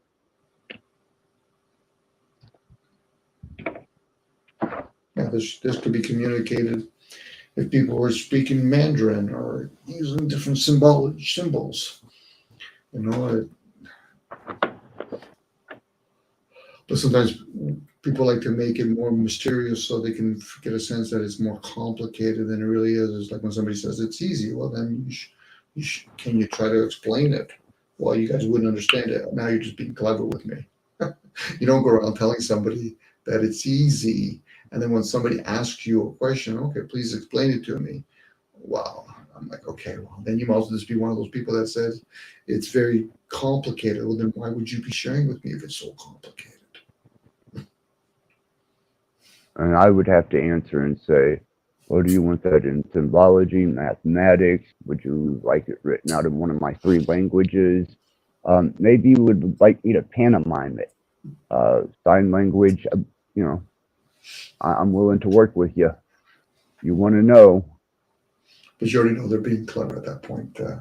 Actually, they've gone from somewhat being smart to clever, opposed to somewhat wise or discerning that you're trying to pull a wool over me. Like, and even that, I don't mind wool; it's one of the better fabrics.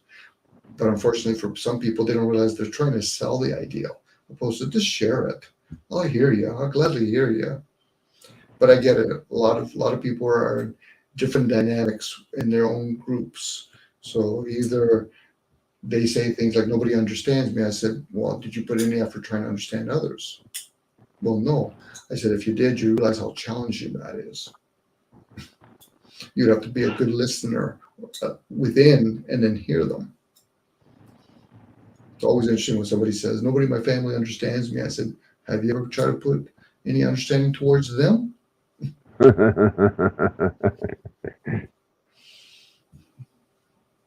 So I already know at that point I'm talking to a me person.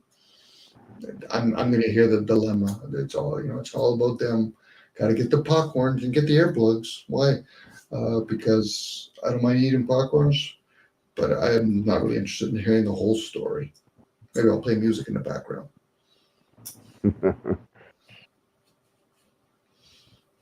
I say that jokingly, Alex. Like I said, I enjoy hearing other people, but after a while, I can only take so much of listening to a whole bunch of people that are doing the same self-absorption. Oh, I agree. Yeah, if I was getting paid as a therapist, even though I'm realizing most of these people have their own answers, I don't know why they want to give me money to hear them. But if they want to give away their money, yeah, go right ahead. Sure. But don't blame me when you say the way that you figured out how it's supposed to work for you, it didn't work, and then say that I said that. No. It's like when people say, "Does it make sense?" When I hear people say that to me, does it make sense? I say, as long as it makes sense to you, you're here to convince me. Well, I don't put no weight on agreeing or disagreeing with you. I'll hear you, but I'm not here to tell you if it's right or wrong. I'll say it's interesting. Well, that's Go ahead. no, that's the state that one should take upon approaching something with the infantile state of mind. And I'm not talking as a baby, but yes, I am. The infantile state of mind. It probably wouldn't hurt the mass majority of people on this earth to regress back into an infantile state and experience so they can heal that inner little bastard in them that's keeping them in the masculine state of whatever in the hell it is. You know?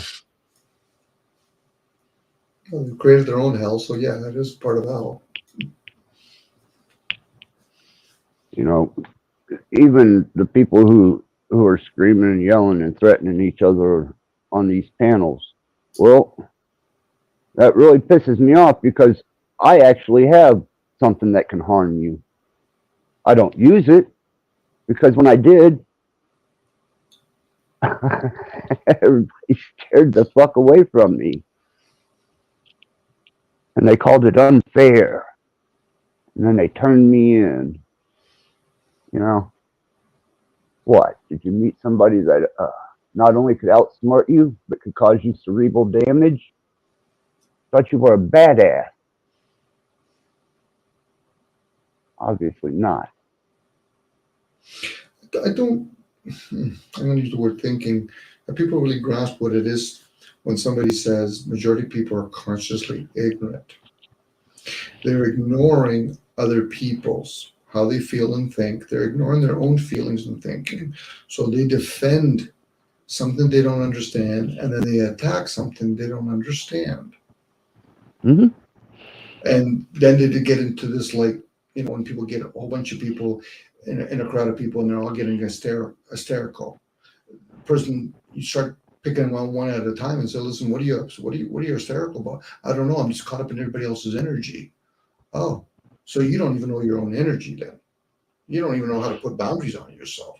Because if a person truly understood and respected their own boundaries, first of all, they're not going to do the name calling to somebody else, regardless. If anything else, if a person says something to offend you, then and only then you'll know whether or not you truly have boundaries, because you're being fucking tested. Hopefully from some sort of angels or demon that's channeling through them. Because most people don't realize how much they're pretending to be real fucking human beings, and they're just chosen to be NPC characters. So now they're just a shell of a vessel. And then they start doing the name calling. I'm like, you don't know if that guy is gay. You don't know that guy's an idiot. Unless you understand what it is to be gay and you understand what it is to be an idiot. And at that point, you're just projecting.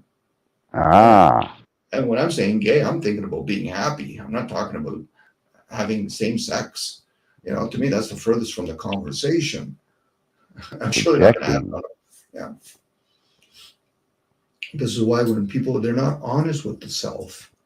They're not honest with the program, but then they say shit like, you know, they mask it by saying the word, it's a truth community. You guys are furthest from the fucking truth. and I'm guessing when I'm saying that, but hey, what I'm aware of is there's a lot of deception going on here. Because if you truly are truth, why would you be saying that openly? Like, is truth needs to be defended? Does love need to be defended? I get if you're explaining it to a child, but most of these people, they don't realize they're spoiled children. They have never developed those child years of understanding and developing their emotions.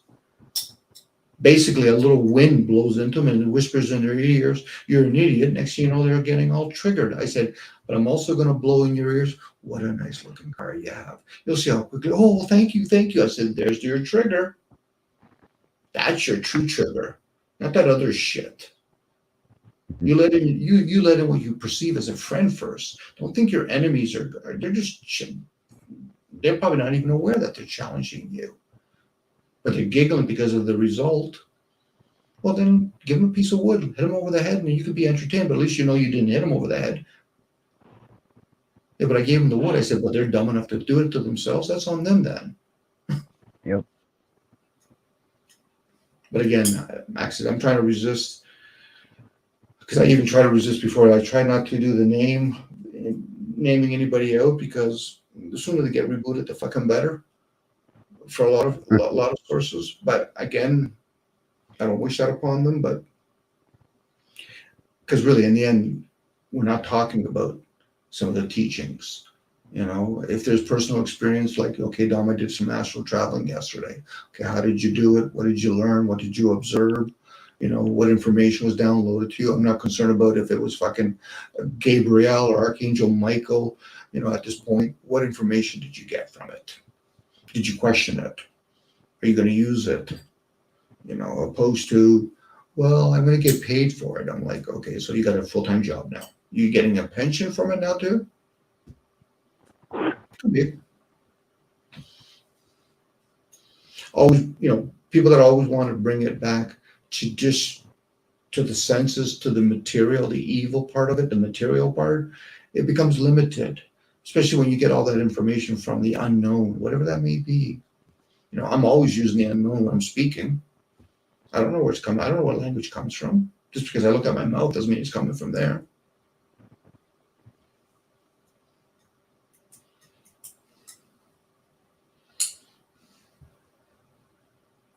That's why I try to endeavor learning from things that probably are outside of my spectrum to try and communicate with. Because I think that's where the first bounds of contact is going to be, communication. Maybe if I understand just a couple gestures or just a couple suggestions with its hands or its eyes, if it has hands or eyes at times, then I think that I'm a little bit closer to possibly having a mutually beneficial conversation. Because, believe me, not everything out there speaks English, German, or any of the other known languages we use. And for people to say, oh, they use light and vibration, some. I've met others. You ever try to bargain or even remotely haggle with an earth elemental? And that would be earth, wind, fire, or water in a conscious state of itself.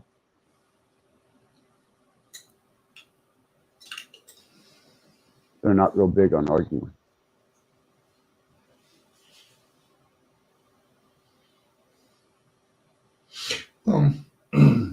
For a lot of us anyway, we get caught up in that initial contact. We almost have to put it aside, our attachments and our resistance. You know, even the language we speak can come across as attachments or even resistance. Hence, again, stillness and silence. You know, whether or not we do get introduced to different beings from somewhere else. A lot of us don't realize how much we have attachments. It can come in the form of an agenda, our theories, our facts, the type of language we speak with.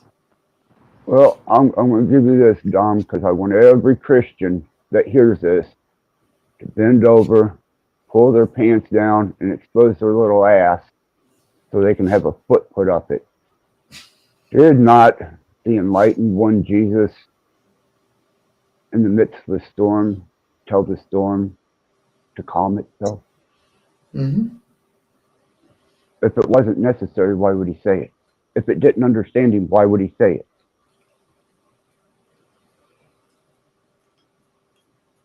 That should give you some insight. But hell no, they look at the miracle. They don't see the communication that took place. Or maybe the elemental of the sea and the wind and the storm just knew that maybe he raised his arm and it recognized that. Regardless, there was communication.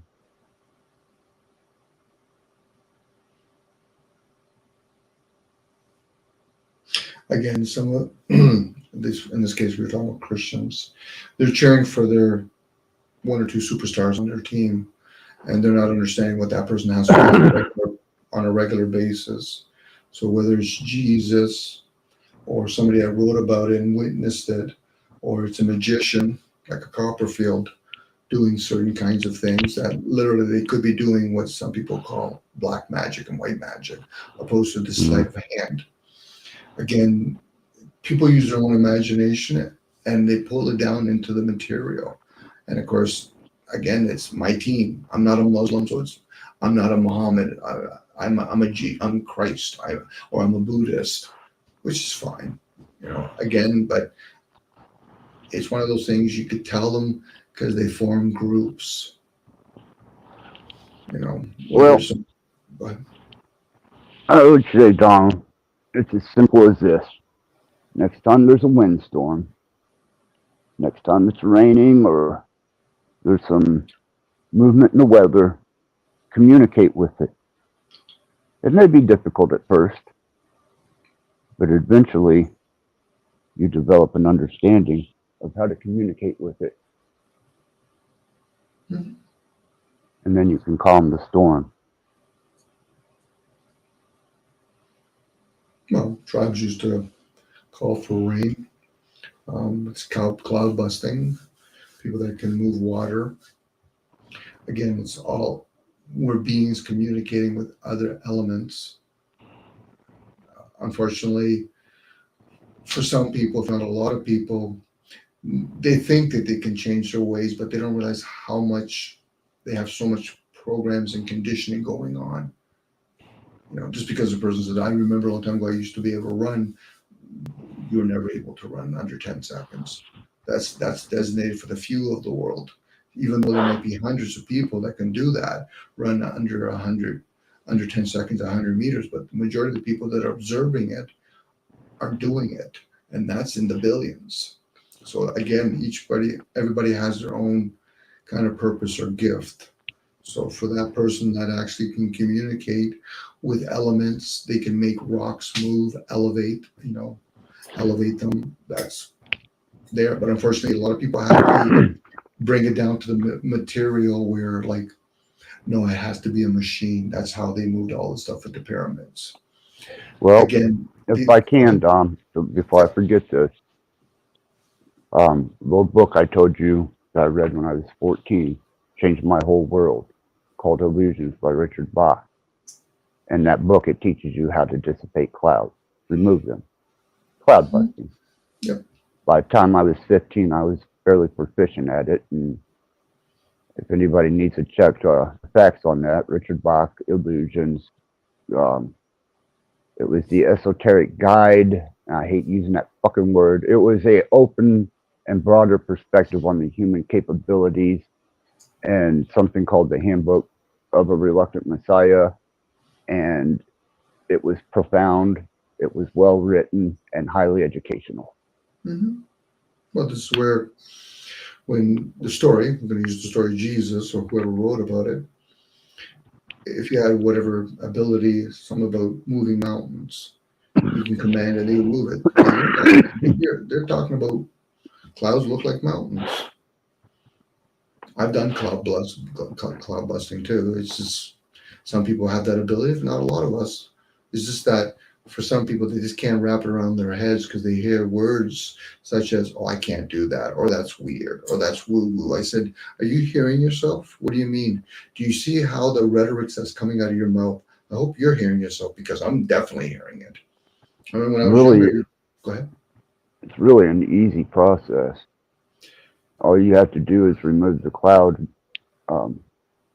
You close your eyes after you focus on the cloud, you remove it from the sky, you allow the blue or whatever hue to fill up the void of where that cloud once was, and suddenly you're moving big clouds out the way. Size is not relative, though.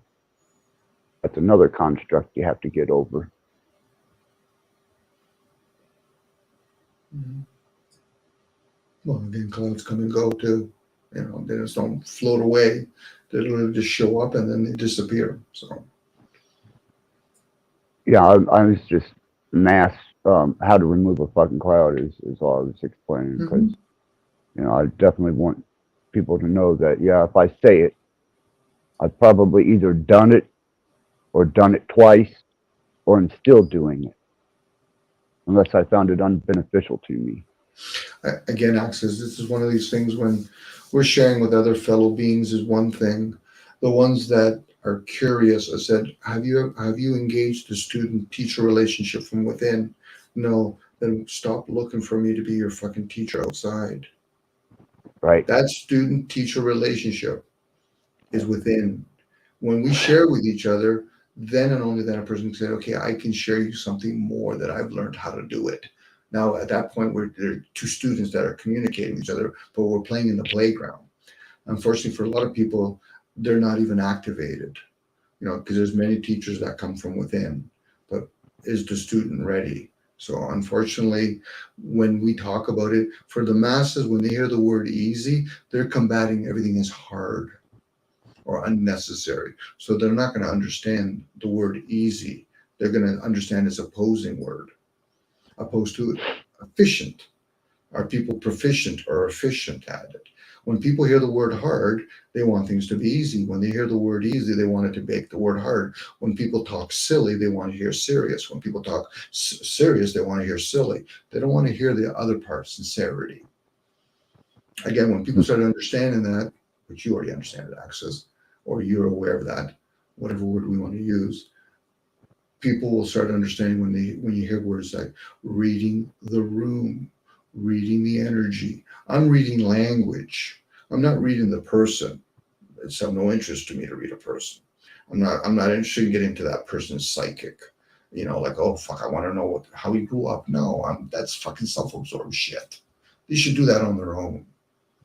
They have a problem with their parents, get to know them. Understand what the shit that your parents went through. There's a good chance your parents were just as consciously ignorant as you are. But you shouldn't be hard on them.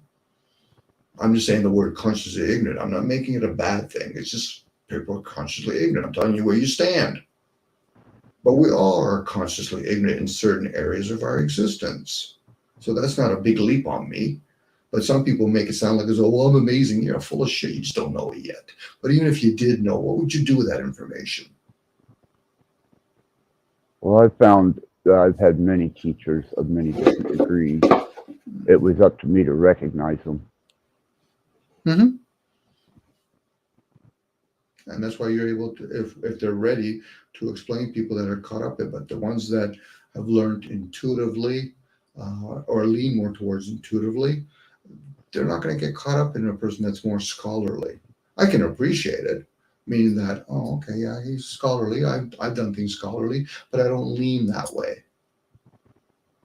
Where other people, they lean that way, and they're usually more people that are very scholarly really can't really grasp or at least respect the fact that other people or even themselves occasionally lean intuitively. That's why those people that are very scholarly, they have to do mind altering shit so they can actually at least engage their intuitive brain, or in this case, their midbrain, so they can be intuitively or insightful. Oh, but Dominic, Freud did a lot of fucking shit to get into that state. He still had to learn scholarly to learn the craft. Same with people that are scribes, just using hemispheres at that point.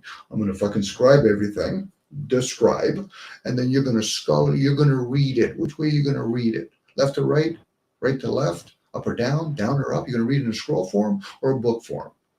Those are afterthoughts. They're not understanding who the fuck downloaded that information. Now, if we had a lot of immortals among us, we wouldn't be reading information. They would be orally speaking it to you, because it engages more of the receivers. Opposed to the written work, it's so fucking dumbed down. So fucking dumbed down. I tried to offer the best that I can with my insight, Dom, but I can't, I can't make them listen. I'm not that I would want, but a small minority of them to have any of the type of information I work with. But, if you can't recognize a teacher, then you've already proven that you're a piss poor student. Well, they're not even students at that point. Access. They're not even students. Maybe at best they might be initiated in some club, but even that, they do that to see if there's any students among them. You almost have to bypass that lower program, the self. It's the higher version program that it's kind of like going to the computer. The ongoing program is so fucking dumbed down that you actually have to bypass it and go to the hard drive. That's the student that you want to communicate with it. So if they're truly listening from within, then they'll hear you. When people tell me that they want to listen to me, I said, you've got it all mixed up. I don't want you to listen to me. I want you to hear me at best. You should be listening to yourself.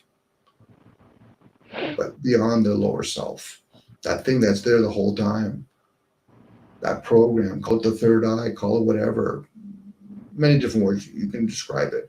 But whatever works for them, they need a landmark. So if they want to call it the third eye, they want to call it their higher chakra, they want to call it their outer plane, fucking any word. You can call it your fucking mouse. Call it a cat, whatever word. And people have had that experience. They've experienced that. They've even observed it and say, oh yeah, I've had that moment where, yeah, I'm not going in that alley today. Ah, so you are listening from within. But maybe not everybody's designed to do that access. Maybe not everybody has a processor that's that quick or that's able to have that kind of memory in it. It's kind of like a computer. Not all computers are designed to have a really quick processor on it, let alone a hard drive, let alone a memory chip that's that strong.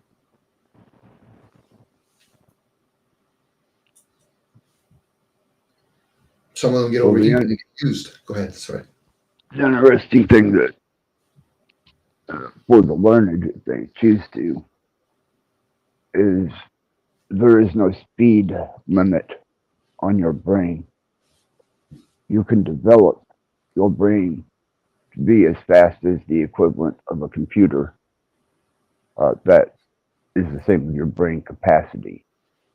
You know, you can, a good mathematician can, you know, he can pretty much take his calculator and consider himself almost equivalent to it if he can write fast enough. But when it comes into thought and processing thought and speed, well, you can compete with the equivalent of a computer. It's just that you're probably not going to apply that much time, that much discipline, and that's even if you learn how to access those regions, in particular recesses within yourself that allow such things to tear down those safety stoppers.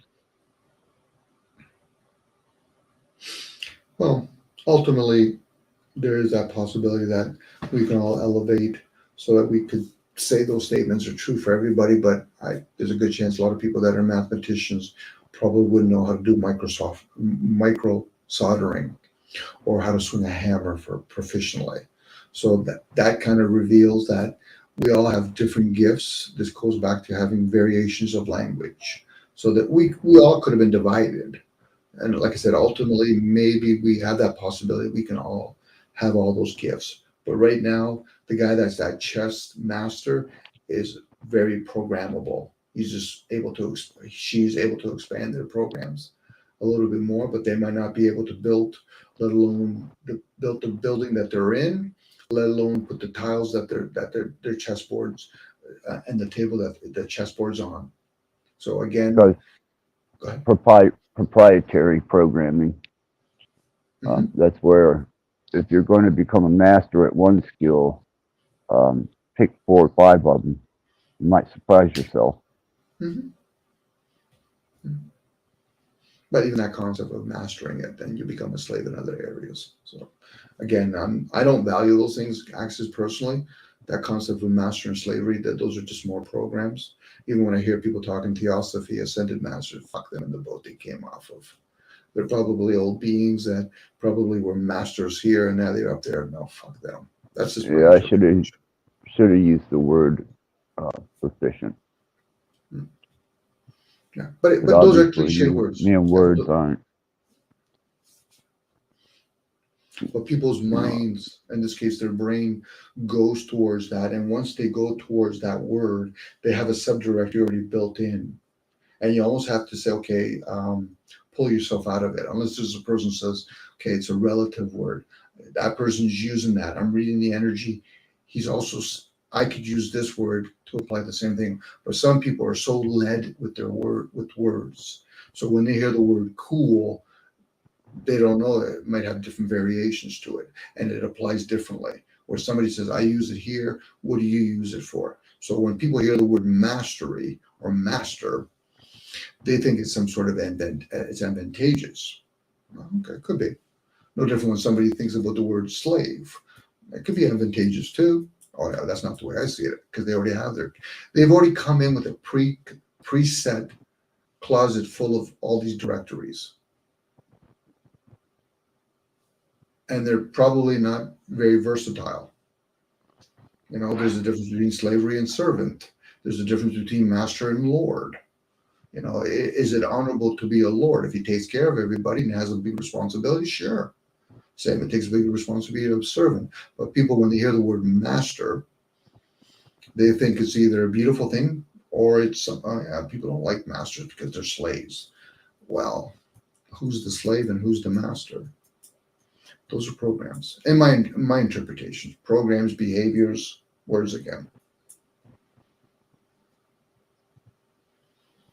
Yeah, it's whenever you apply common sense to those words, for the sake of communication, I suppose that can be used as a stumbling block or a social courtesy. I don't know. No, it is. You said the right statement. In my interpretation, it's a stumbling block. That's what belief systems are, stumbling blocks. You know, even the term that you use there, you just said it just for saying it, common sense. If we start questioning it, what's common? And why do I assume that they're telling me and I have 5 senses, but how is it common with everybody else? I don't see their senses. It's just a word that gets passed over and nobody really, it's like when somebody says the word mindset. What is that meaning? You know, if I give people 1 + 1 equals, they'll know it's 2. But if I say 2 and 2 is, they're going to quickly say 4. I said, but you didn't hear the part I didn't say plus or equal. But I did say 2 and 2 is 2 and 2 is 2 and 2. But they've been so programmed that they don't even have an overriding program to freelance. That's the NPC in most people. They just don't see it. Yeah, but I think for myself, I said, really? You do? You serve the self. You don't think for the self. You serve the self. What do you mean? You serve the program. Like Siri serves the program. Yes, we can input a whole bunch of people that information, no different when they give a whole bunch of people putting information to the Dalai Lama. He's going to seem a little bit more advanced. A chess master can't beat me if I turn around and say, listen, I don't value the fucking concept of winning or losing. So who are you beating at that point? But I'll play your game.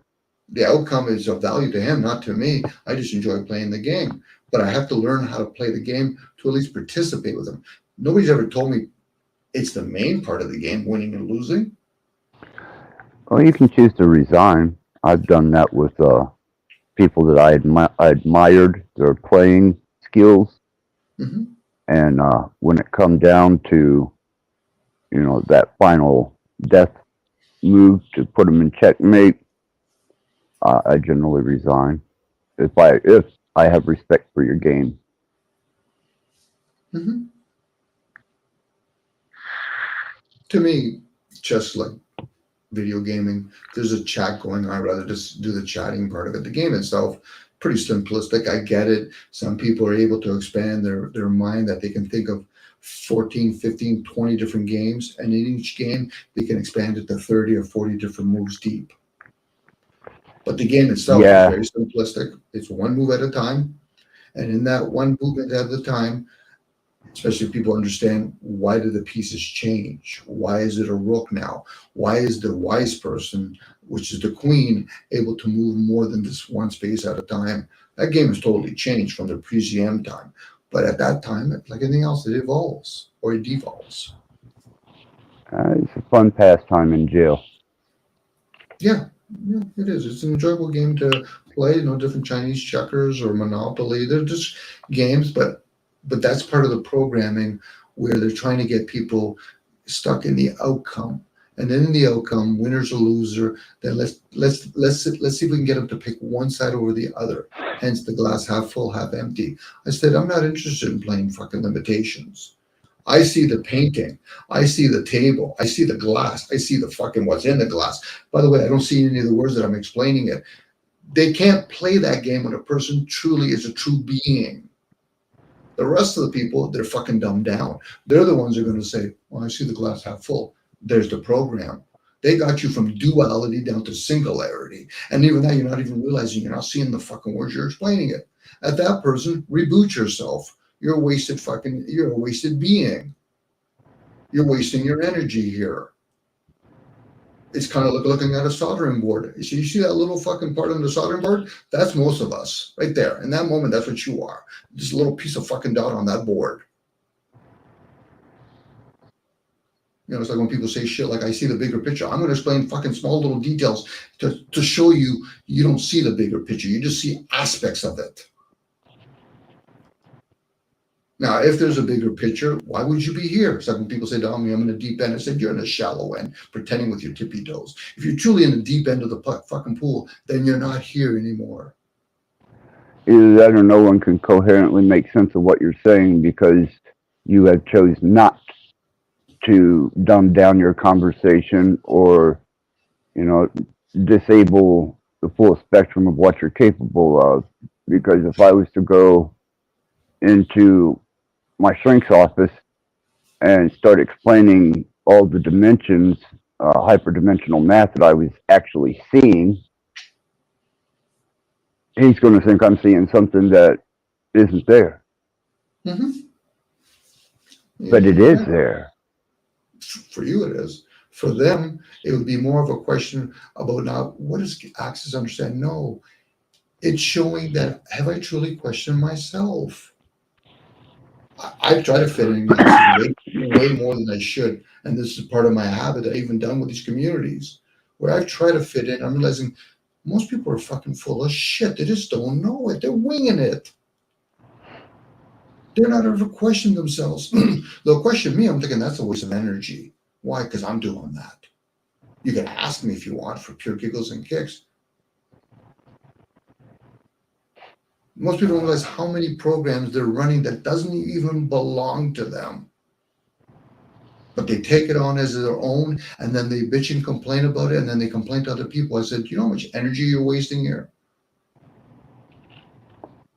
You're paying for fucking gold in the wrong fucking place, and on top of it, what you do in 2 weeks, you would have been better off being a fucking working at Starbucks. You're going to earn more money if you value the rewards you get from fucking panning gold.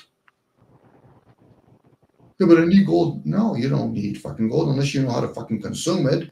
You need what you're going to obtain from it, which is fiat currency. And you just spend 2 fucking weeks getting one gold nugget that's worth $300 where you could have worked somewhere else and made fucking $1,000. So you tell me what energy you wasted here. And if people are honest with themselves, at that point, not a single fucking word should be coming out of their fucking mouth. Outside of that, I'm thinking I already pick up the energy. You're going to use just excuses and justifications at that point. But Dom, you don't understand. I said you just revealed yourself. I'm not here to understand you. The word gives it away. You're under something. Learn it. You're trying to tell people on top of that Access, which I respect. It's even beyond just the ideal of understanding. It's about learning. But for the rest of the people, they're not even ready to go to fucking pre-kindergarten. No. Now, they could turn around and say, Dom, I'm 60 years old. I'm not fucking giving a shit how fucking old you are. You just revealed that you think you're the vessel. Get the fuck out of here.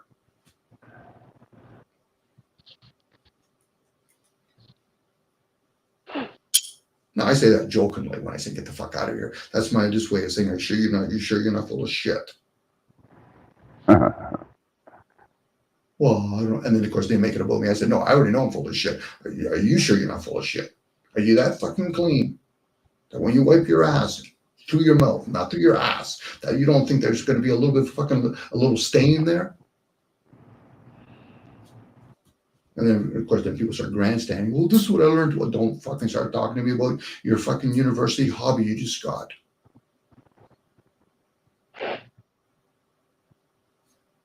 You know, people like to talk about, oh, I got a degree in whatever. I said, is she also going to tell me how many times you fucking spent at the cafeteria there too?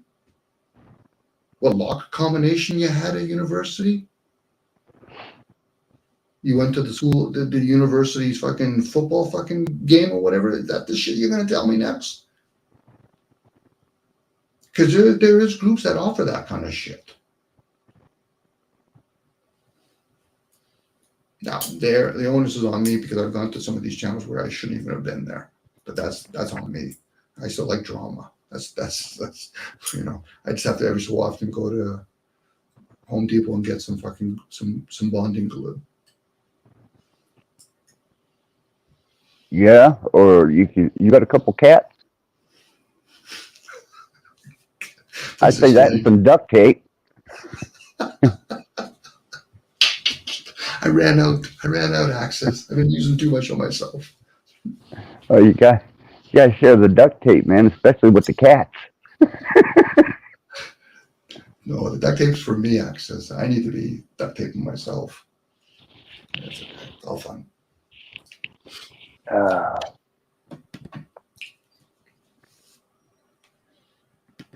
Yeah, I'm in the odd predicament of if I started using the duct tape, I could wind up putting myself in a nasty situation, or at least until my in-home got here the next morning to question what the fuck I was doing. What the hell were you doing?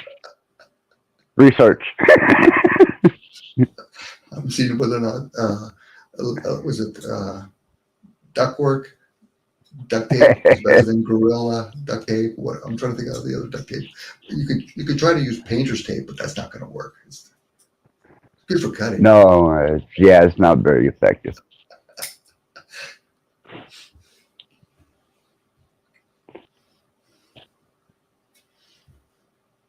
Anyway, I deviated way too far to the left on that one. It's okay, Dom. It really is. At this point in time, you know, I don't think, even if I went into descriptive detail in 15 languages about how far removed people are from a sense of communication with a creator God, it's going to make any difference to anybody. So. Mm-hmm.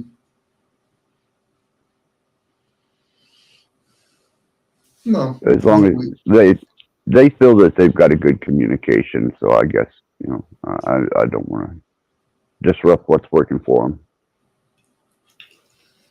Well, I think we honor, or my interpretation, we honor whatever that seems like God or source by what we do here, how we do it with each other.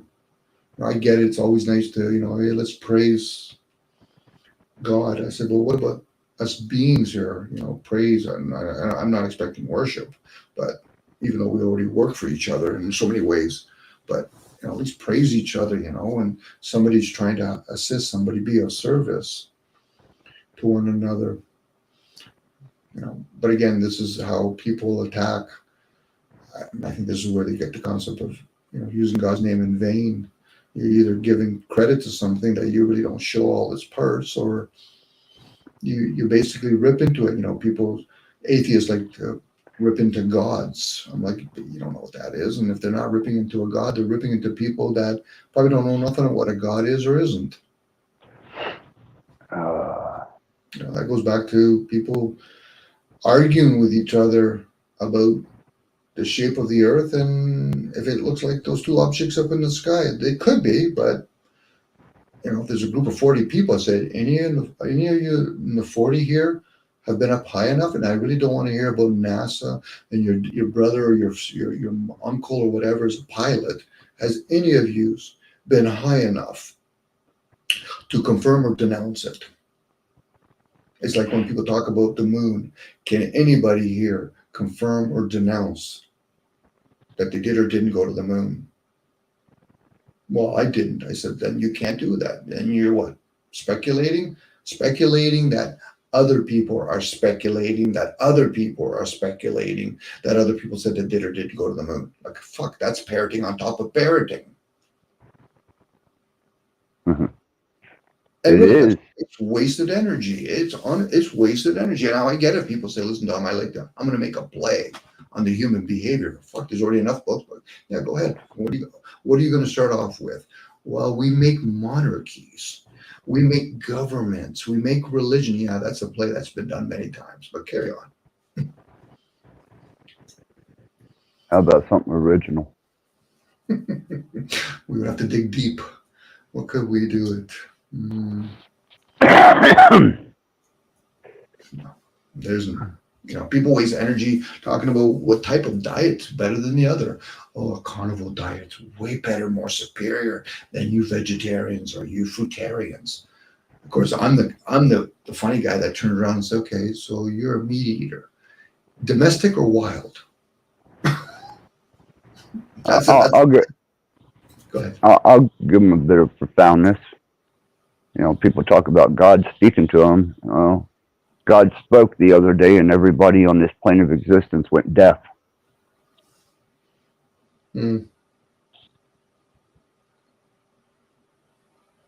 Elaborate, Access, please. Obviously I might have went deaf, so please. Well, there's a stigma that's held to the presence of God. Even Moses, when he went up on the burning bush and all the hoops he had to jump through, and the physical effects that it had on him. And then I hear people, who are claiming that inside of their head, God spoke to them. And I'm thinking, the few times that God actually did speak, there was some pretty heavy precautions taken. So I imagine if he wanted to say something to all of us, very short and simply, we'd probably all go deaf. I guess, Access, if I was trying to talk to a bunch of people and I'm going to say I'm going to use numbers, and as I'm talking, you're hearing me say, I no longer said the word numbers, but I started using numbers. Like I would say 4. Another place I'd be using 3. But then you heard a whole bunch of people say, "Oh, Don was just using numbers." Would you be thinking about overgeneralizing, say, because I use numbers, or would you be talking about each individual numbers that I use at different moments? I'd probably try and correlate them to an alphabet first. Okay. If they didn't hold any type of sacred geometry that I could recognize or repetitive patterns, then I would probably try and decipher it as a letter number code. So you would even break it down even more then. So the reason I said that is because we'll call it the story called the Bible, many stories are called the Bible, there's an either interchanging or it's truly classified for that purpose. They use the word God, and Lord. Mm-hmm. So when Moses was talking, supposedly he was talking to the Lord God.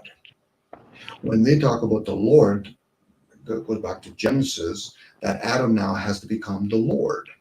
So now there's a Lord. Now people will say, but he died. I said, he's in what's called the tree of knowledge of good and evil, spiritual material.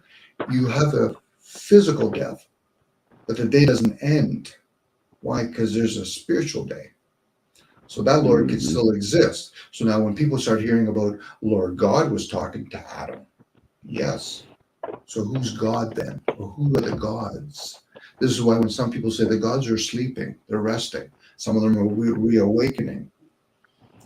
Don't know. But they do make it a point in all the different variations of the stories that there's different terminologies.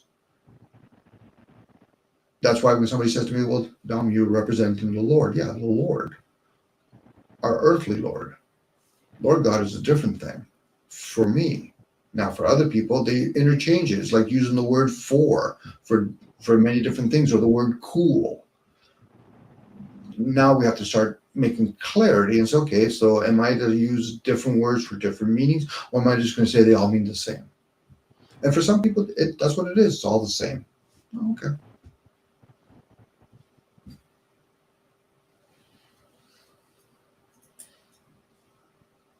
I haven't gotten past being able to communicate properly with the Creator God, more or less any of His representatives.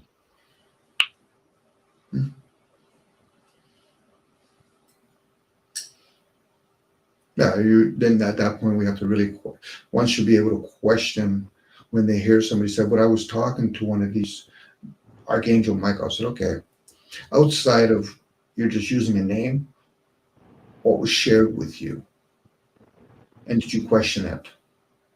What do you mean? Well, an obedient person would just do it, but that's after you have trust with them or you're under slavery. But if you met an entity that you've never met before, and it's asking something of me, I have a shitload of questions to ask. Maybe that's how I pursue it. I've got a shitload of questions to ask. Oh, Dom, you're one of those ones. Okay, well, I'm glad that you at least test me. But most people don't test it. They just follow it aimlessly. I said, so you're just going to do name dropping now. There's a guy named Jesus. Okay, so what's the teachings? Because obviously, are we talking about the 12 signs in the sky? Or are you actually thinking there's a good chance we're talking about a man named Jesus with 12 apostles? Could be. But did he write anything? Oh, I don't know. Did Socrates write anything? Oh, I don't know. I said, do you understand? Because if they do understand that they don't write, do you understand why they don't write anything? Because they understand the dumbing down of written work opposed to oral works. That's when scholars and scribes get involved, kingship get involved. Yeah, just change a couple of words, change it around. Why? It was inspired to be written or spoken. We're going to manipulate it. We're going to deceive people. There you go. But yeah, meanwhile, people will say shit like, history is always written by the victor. So I'm supposed to assume that the Bible, the Quran, the Bhagavad Gita, the Buddhism teachings never got changed? Mm-hmm. Come on, guys. Am I supposed to, especially when I know that the language has been changed? It's no longer the Bible written in Hebrew, let alone Greek, let alone it's not even in the scroll form anymore. But then people will profess the sheeples, and I hate to bug the poor sheeps. Well, I understand the Bible because you know how to read. Well done. Well done. You know how to read the Bible. Now, what are you going to tell me? Another commentation of it? Well, in Genesis, I'm like, okay, so how does Genesis help the average human being? Today, the only thing they're worrying about, should I take the freeway or should I take one of the off lanes? Well, here's a bit of one for you, Dom. Is, he seemed to, at the Tower of Babel, diversify everybody's language so they couldn't communicate with each other. But I've yet to see indication of pre-cataclysm there only being one language. There's evidence of many.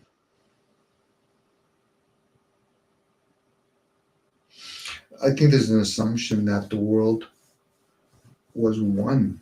Like the beings were all aware of each other. I don't think they were. I think that could be an isolated story written by certain tribal people, and it was passed down.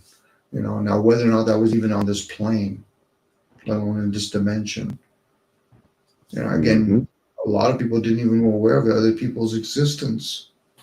So now we're to assume at one time they were, and then they were scattered. Maybe, there's the tribe of Israel, and then they talk about all these other different nations, different tribes.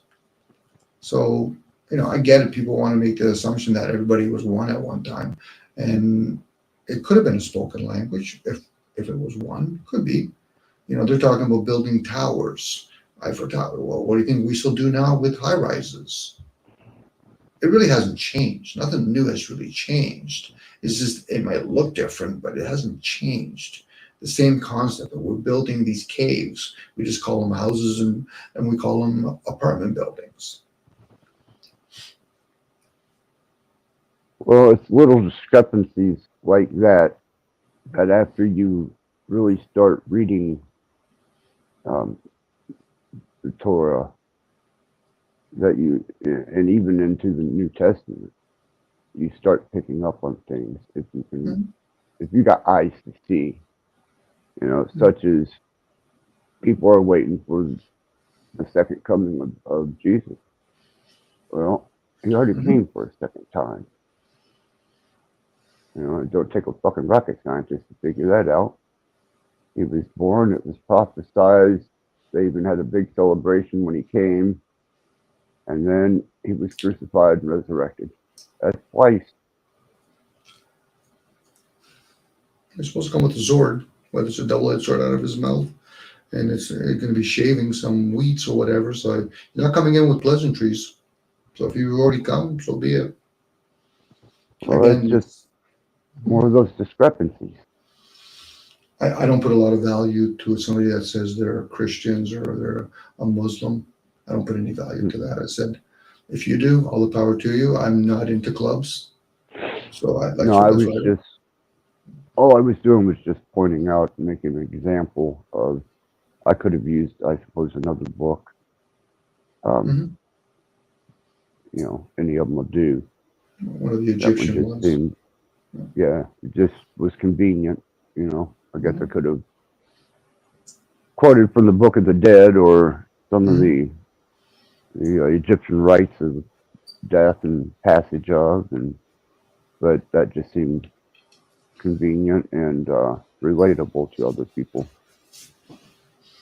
Well, people that have been indoctrinated with religion, in this case, it'll be like we could talk about different indoctrination of state. Somebody could talk about communism. Then you would get the people that already have their preset interpretation of their likes and dislikes towards communism without understanding the theory of communism, let alone democracy or Marxism. So again, it's the masses that are ignorant that wreck it for the few that are trying to either use their senses, reason, thinking, or feeling to this kind of stuff. And that's just always that way. That's why they do different currency stuff. Now they're going to a digital system because it's the massa that wrecks it for the ones that are trying to do it. But they blame the few that are orchestrating it. No, everybody wants to work for cash. You don't agree with paying your tribute, but we're paying too much. I said, you're not doing enough. What do you mean? Well, you want us to grow your foods and then bitch and complain about what type of foods that we should grow. They might even do that just to get a pulse of humanity. So you guys really are degenerate. You openly, publicly, because we've openly said you have freedom of speech, so we can just test the public to say, let's see how they really talk. Well, they can't punish us because it's freedom of speech. I said, you know what they used to do before when people talked openly? They used to beat the fucking crap out of you. So now you're just not allowed to be beating the crap out of you. You don't think they're going to take all that information when they put it to a credit system? You fucking piece of shit moron. Fucking idiots.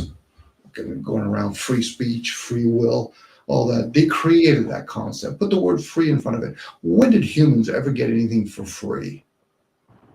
You still got to put an effort to go out and get the energy from the sun. Pain, it's free. What's that? Sorry, Axis? Pain's free. Yeah, you got to work at that too. Your response to it might be free. You got to work at it. Trust me. There's something we're doing. I can't say trust me, but there's something we're doing that creates that. But again, it's one of those concepts where people that have free will, what they're really saying is they're being disobedient to source. So if a person that says they're a Christian, but they say they have free will, I said, you just don't realize the fucking oxymoronic statement you just said. Either you're going to work with the will of the source or your own will. So how about you do your own gardening then? Aren't you going to be using the source? Sure you are. But they like parading it like it's a fucking word to say because it's cool. It's free will. I got free will, freedom of speech. I got rights. Fuck you, got fuck all. Anyway, I'm being a goof now, Axis. But that's no, That goes in my head. I'm like, these guys are fucking like an idiot. Fucking rights. You're on my fucking train and you tell me you have rights? Get the fuck out of here. This is a privilege. You want to be on my fucking train. That fiat currency, that's my buddy's fucking currency. That's another privilege. You want to drive your fucking car on my fucking road? That's a privilege. But people don't get that part. They just don't get it. They're so fucking disobedient, but they think for some reason they're being rebellious. You're disobedient. Next time you go into somebody else's fucking train, kiss the fucking train. Next time you go on the plane, kiss the fucking plane. Next time you work for a fucking fiat currency, kiss that fucking thing. Because that's what they're worshiping. With my governments, kiss them too. Why? What? Because you can't govern yourself anymore. People don't realize how fucking they're moronic. That's all of us. Whether we want to admit it or not, that's all of us. The ones that are putting in effort, such as yourself, Axis, you're like a unicorn to most people. And they wouldn't even know what a unicorn really looks like because they think it's Hollywood fucking, Walt Disney fucking unicorn. No, it's something you've never seen before. Comes at a cost, Dom. Everything comes at a cost. You're right, Axis. Everything comes at a cost. Yeah, Cost, it does. effort, patience,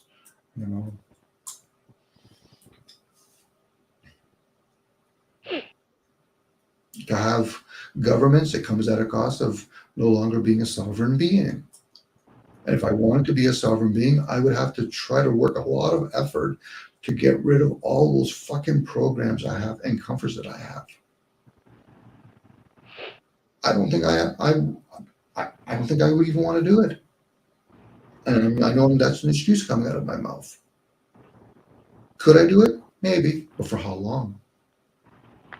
Am I going to go back out and become a nomad or an individual living out in the wilderness thinking, oh, fuck, I want to talk to Access? Well, Dom, unless you're going to do smoke signals, you're going to have to use a train, or you're going to have to use a plane, or you're going to have to use the internet. Wouldn't that have to bring me right back to square one, back to my comforts? Yeah, until individual survivalism kicks in, and that's what's going to make you or break you. I mean, either you can or you can't. There is no in between in that. And if you choose to take on the responsibility of another human life traveling with you, more times than not, they're going to put you at risk. Mm-hmm. At least most people won't be able to gather in groups and protest. They're too busy just trying to survive. Mm-hmm. Again, this is us talking from, or at least hearing other people talk from, the illusion of a developed country. They're not actually move to one of these underdeveloped countries and say, fuck, I don't have time to fucking complain. They're about to find themselves in one. I don't know if you've been paying attention, but at least for the United States, we pretty much just got handed over to kiss your ass goodbye. Mm-hmm. We are, by all rights and means, we are down to a single party system now. Well, you're down to single digits years ago in currency value, so I can't see why you wouldn't be down to one single party. Like, again, access to have two parties or 15 fucking parties. Again, that's allowing somebody to govern over us. Right, and they do. The masses do. Mm-hmm. Which is okay to a certain point, but do we know the people that are governing? Like, do I trust people? Nope. You know what I mean? Like, a lot of people, they'll say, yeah, I trust. I say, you're trusting out of ignorance. Could you truly trust a guy that's from a wealthy family to govern over you that's coming from a very poor community? Probably not. So you're expecting something that knowingly. Can a poor person truly govern all the rich people? Probably not. If anything else, they'd probably be laughing at you. And no different the other way around. The middle class are just squeezed in the middle. They're thinking, okay, I'm never going to become rich, but at least I'm not poor. So that you're settling. And even that, those are just more classifications. Which is fine. The person, they take pride. Again, it's the pride part.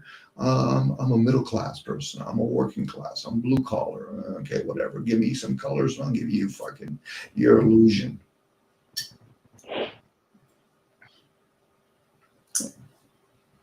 Now, when I was naive, and I still am, I didn't hear a lot of this stuff when I was growing up. But when I started did hearing it, or at least making sense of it, I'm like, fuck, is this how people talk? They're really openly rebellious to a system that most people don't understand. It'd be different when somebody said, I do understand the system. Okay, try to explain it out loud and then tell me how it favors you or doesn't favor you and how it falters or it helps other people. But for most people, they just don't like the system because it doesn't fit into their self-absorbed way of living. They're acting like fucking snobby little pretend fucking moronic kings and queens.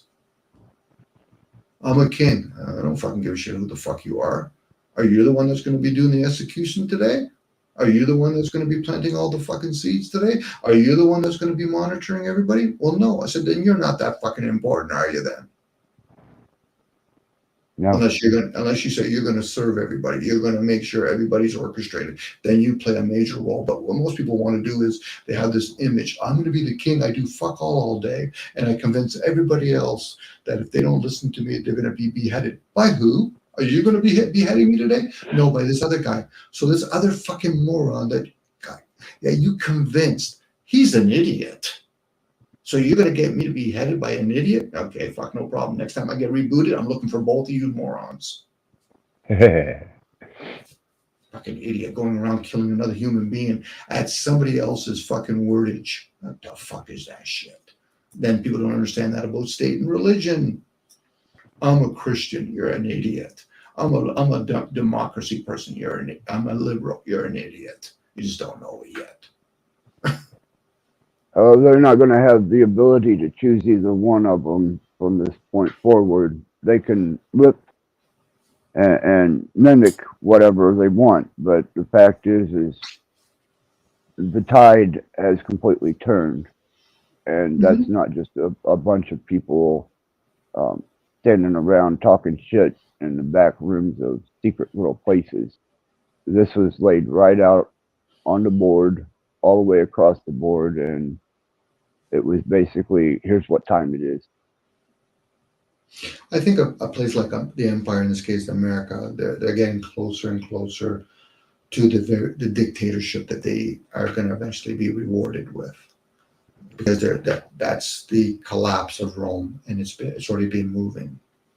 So that's just a new technology, and like I said, it'll be a dictatorship in America.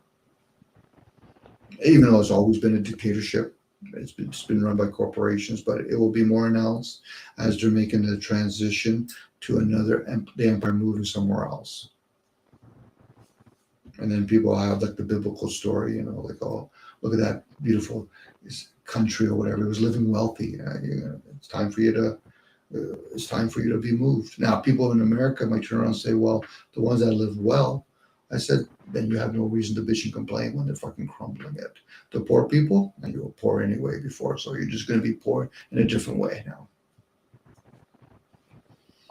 There's no offense to the American citizens there, but ignorant still, they're going to get their rewards. Yeah.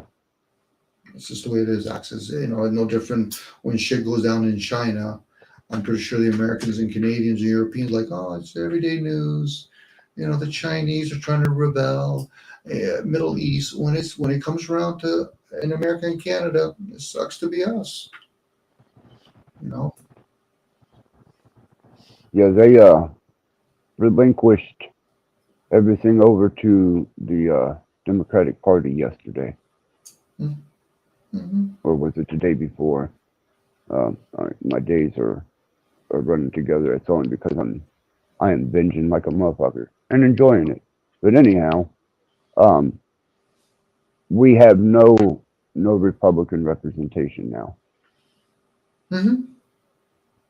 Now, Republican is a system that you do need everybody to somewhat vote into it. That means you would have to address all the issues. Democrats is basically you get 3 people voting. You just have to get convinced the 2.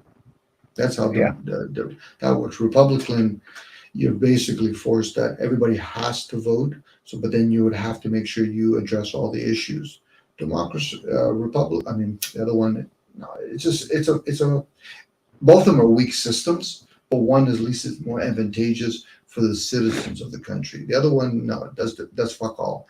For most citizens in America that vote, you're just a popular vote, and they get a chuckle when they make sure that the president that they've already selected. I hope he does get the most votes because we're gonna still pick him. Right. Well, this one a step beyond. I mean, this doesn't even have anything to do with Orange Man. You know, they got him playing in New York at some fantasy little keep the public intrigued, and you had your guy that set himself on fire to distract them completely away from what was actually taking place. And that was when the Republican Party relinquished control to the Democratic Party. You probably know this, Access. Most of the wielding of power is done in the United Nations. The puppets, whether it's a prime minister or president or chancellor, even a dictator, that's all they are. The puppets. They don't have a say. Even the military of those countries and their head, what do they call them in America? Secretary of State and all that. They're puppets too.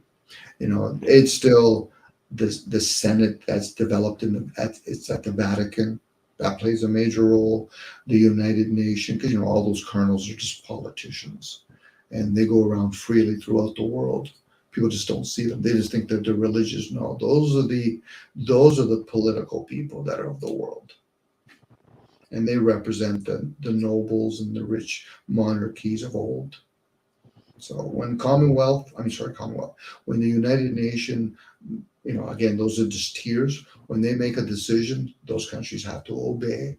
If anybody in America or Canada think the prime minister or the president of the United States has any fucking say, they're a fucking idiot. They just don't know it yet. Right.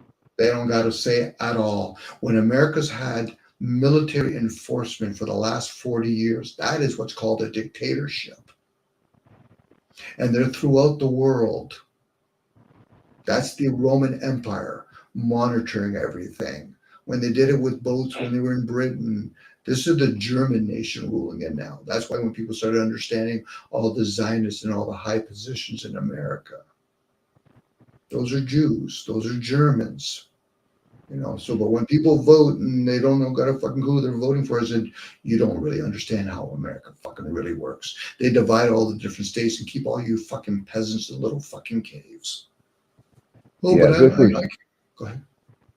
This was just them making public the state and situation that we're in now. Without, I know they're both, the same wing or two different wings of the same bird. But they do let us know what they're about to do to us, and if you pay attention, they'll get that information out there. Maybe not as plainly as most would like, but when an entire political party relinquishes itself and its control or even equal amount of control to its opposition, well, that's generally when entire civilizations start to crumble, change, or fall. I would lean towards a bit of change and some side effects of falls. So I guess actually it'd be like me and you chit-chatting with each other over a media, and a whole bunch of other people are hearing it. I said, both of us don't give a shit about them. They're casualty at that point. We're telling openly what we're doing. That's it. So what they're doing in America, they're talking to their elites friends throughout the world. This is what's going on in America. The citizens of that country, you're just casualty. For them to think that, they're doing this to us, no. You're just fucking casualty. You're just a drive-by. You're insignificant. Fucking pandemic confirmed it for us. Yeah, absolutely. Well, when they implied the Patriot Homeland Security or Homeland Defense and Patriot Act, that that should have right there told everybody where they stood, because the government, as people recognized it, was no longer in power. The Mhm. federal government at that point had taken over and became the power of the state, and they have not relinquished that control. As a matter of fact, they've reinforced it and fortified it. Well, they're wielding power where they want to make sure that the citizens that are in military of these nations are, they know most of them are probably mostly asleep, but they don't want to disturb them. So they make it sound as though we have Americans that are abroad somewhere else, and they still believe in that crap. They're unaware that you're not there to protect your country. When you're in another country, what you're doing is you're protecting the elite's resources. Some of them become aware of that, but and the ones that do say, listen, at least I'm getting a free education, or at least I'm getting an education, forget about free, an education, and I'm getting paid. So they've already told indirectly they sold out. Or in this case, they bought into a system. They're just aware of it now. So now when they start doing their, and that's worst case scenario, martial laws, they'll make sure of foreign nations in America. Same, and they'll make sure all the American militaries are in other foreign nations. They already have that. This is where Saint Germain talks about. I know you were talking a little bit about Stetchen or whatever his name is, where how the German nation infiltrated all the different countries, and they even used the British military to to do destruction to other countries. And it's the same thing to do in America. The American military are being wielded by outside sources.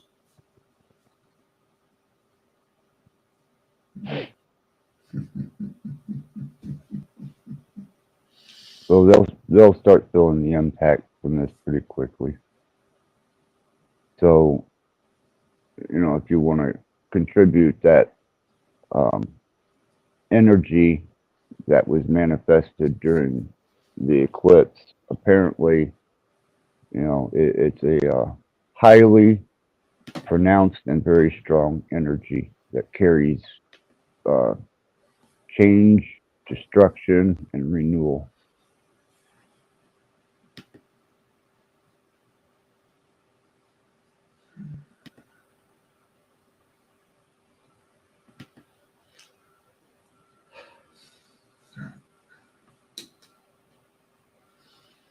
Well, Axis, I'm going to be taking off.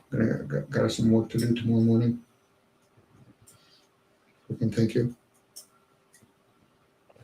Dom, I appreciate you coming up here. Maybe next time I can get fully through uh, the coherency that I was trying to keep with where I was going. Yeah, I'll stay in the chat. I'll stay in the chat, Axis, because this way I No, won't no, go. no, no, no. That's not going to happen again. That's that was like I said, I hesitation to even do it. Mm. And even when he come back, no, absolutely not. That it's over. Well, I'm talking about me. Deal with If it. when you go on expansion, I'm okay with staying in the chat, so this way I don't, disrupt it in any way. Because when you go on a flow, sometimes it's better for you just to share out loud, and I just get to hear you, and others get to hear you. But I like when you and Max get together. You guys Oh bounce off yeah, each other. yeah. We had a great chat the other day. It was really good. It was really good. So, but that got cut short, and it's not going to be. No, no. That's why I definitely made a list, and I put the names on the list, and they're just not welcomed here. I hate to go to blocking, but obviously that's the action I'm going to have to take next. Just completely blocking motherfuckers out, because the information we share here is kind of proprietary, and we can pretty much tell who's here for what reason. And at least now I can identify them much easier.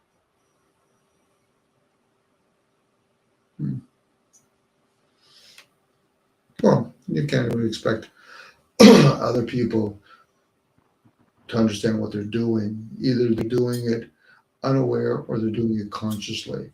So it's either, because I think it doesn't serve a purpose to try to change somebody. It'd be like no different somebody saying that, okay, Dom, you're kind, but I'm going to change you. I said, why would you?